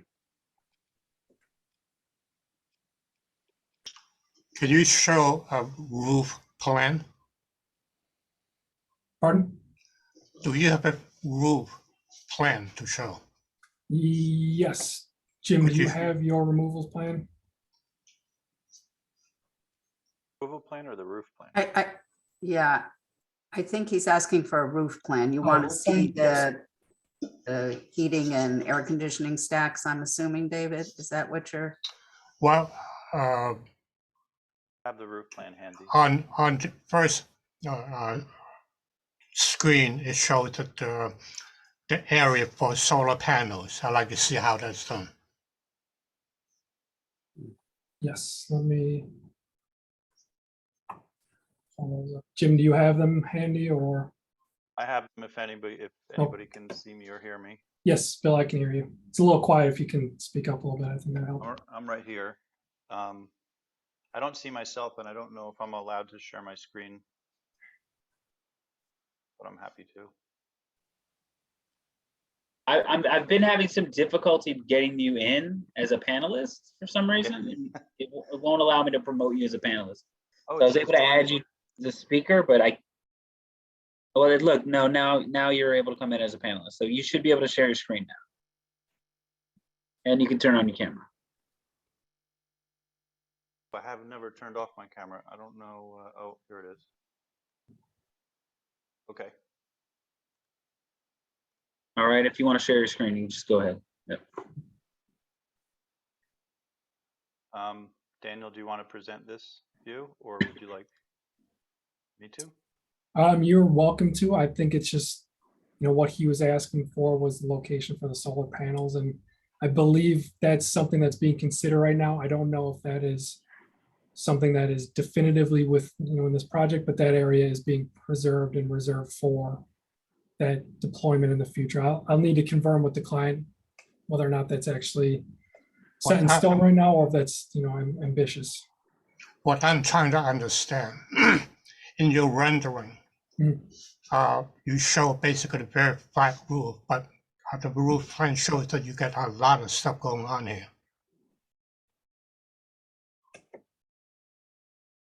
I believe that most of the things that are happening on the roof will be just, behind a parapet wall. But I'm sure that our architect can speak to that more eloquently in future testimony. Yes, unfortunately, I don't believe he's here right now, so we can follow up with that, additional information and get any clarification to the renderings as necessary. If you show the rendering for the elevations, you see that it's a very flat roof, but here you have a lot of stuff going on. Your stairs, elevators going up to the roof, but I don't see any from the elevations. Mr. Chow, I can bring that to the attention of the architect when I speak to him after the meeting.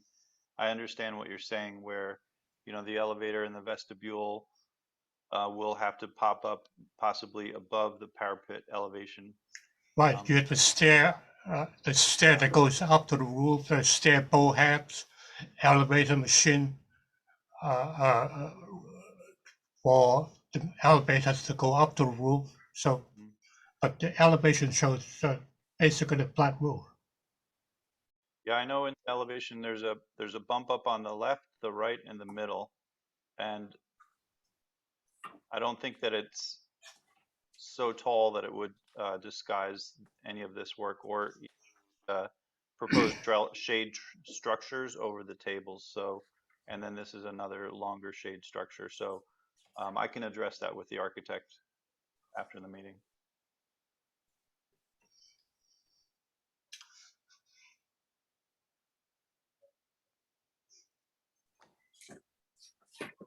Can you go back Just a to? reminder to the board that this is going to be on your work session too. So if you have questions, you can kind of, you know, absorb all of this and have your questions for the work session. Right, I was just going to say, I mean, there's a lot to digest here. Yeah. And a lot of actions that have to be taken. What can we do this evening?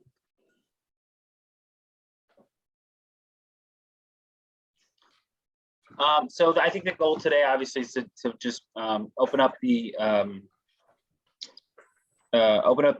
guess you could open up the public hearing if you wanted to. It's probably a little early, considering there's still a lot of questions that need to be asked. But we want you to declare lead agency. It's got to be referred out to the EAC. And we'll go from there. Okay, so I will be guided on the public hearing aspect. You know, I would say, just out of an abundance of caution, you can sort of open it today. I don't think there's anybody here that is here to speak, but out of an abundance of caution. I know there were some comments that were submitted to the board agenda, so. There was one comment. There's one comment letter that came in. I just, read this letter again. I'm not sure 100% if the person who wrote the letter knows what they're writing about.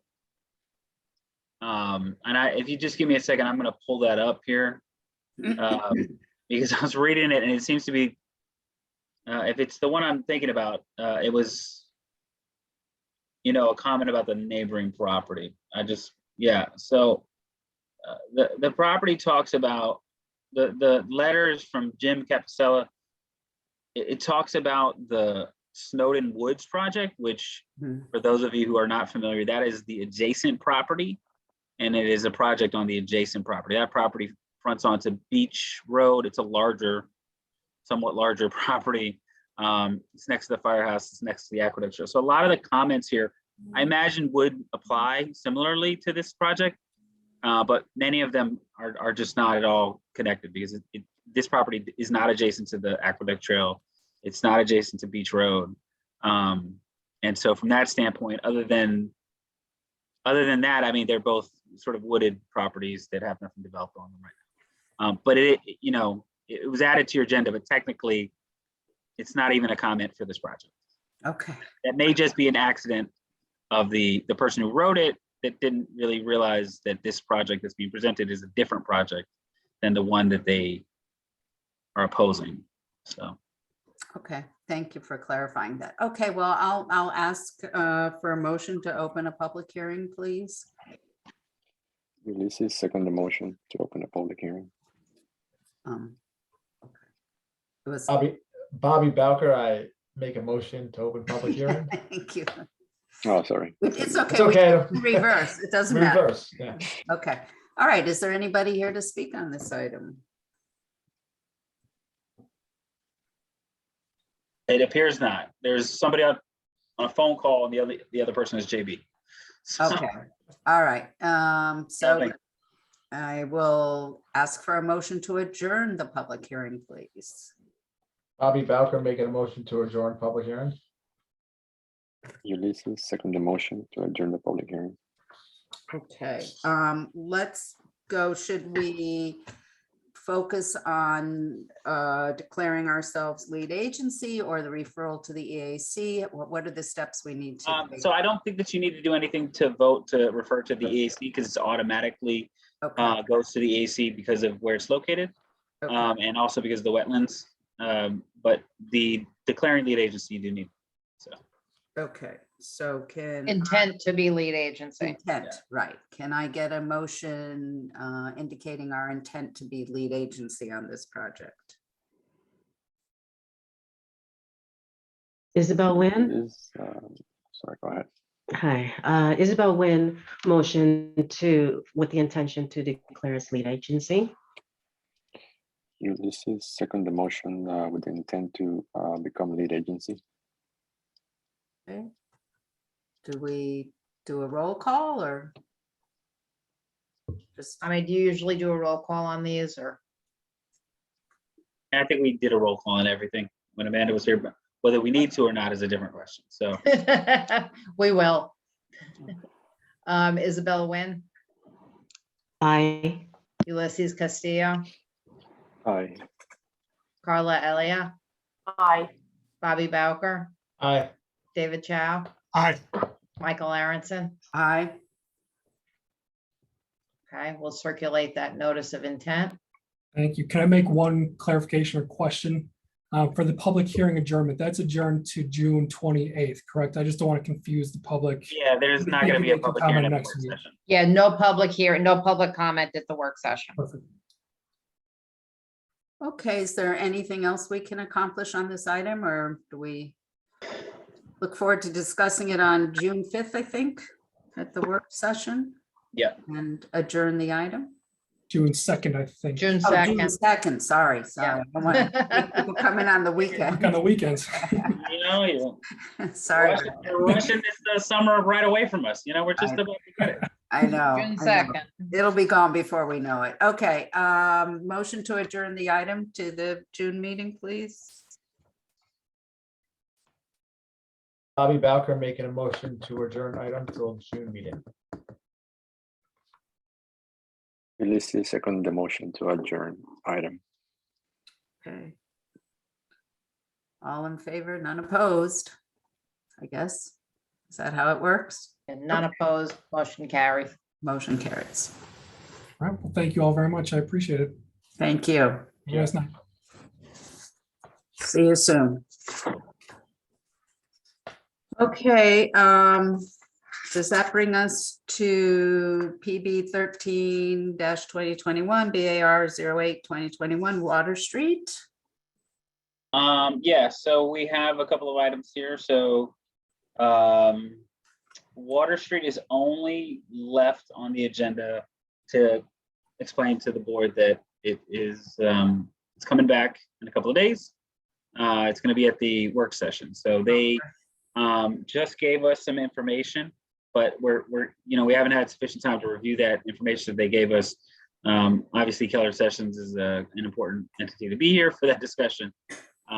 So, I don't think that there's nothing really to talk about. We told them to not come. We did leave it on the agenda so that we could make these comments in public and make sure that everybody understood that it was going to be available to. So if you remember, we had a lot of discussion at the work session last month or earlier whenever it was. And we asked them for more information for the secret review. They made a submission towards the end of last week. So nobody's had a chance to review that all yet. So we think it's more appropriate to review all of that at the work session.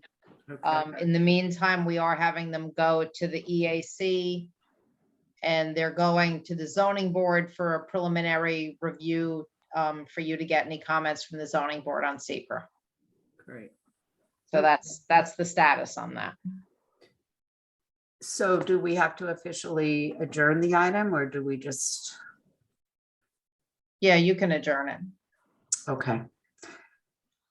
Michael Aronson, motion to adjourn the item to the June meeting, please.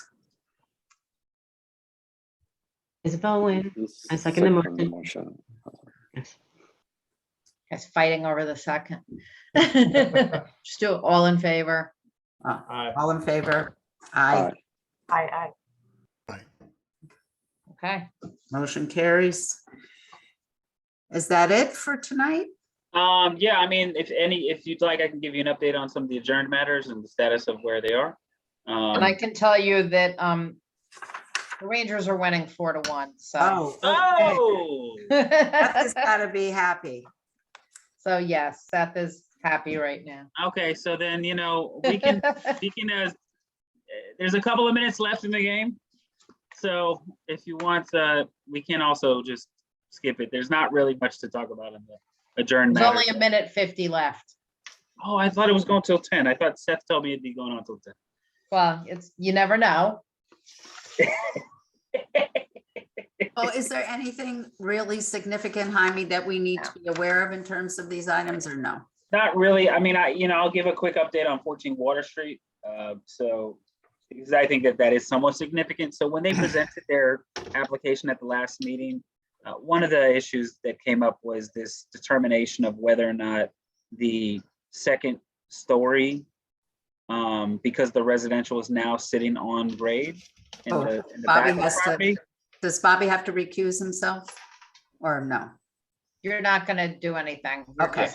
Time is So- just updating you. Yeah, so because it's sitting on grade now in the back of the property, where it was commercial before and is now a residential property, the question about whether or not it was an apartment above a commercial use anymore, whether that was accurate.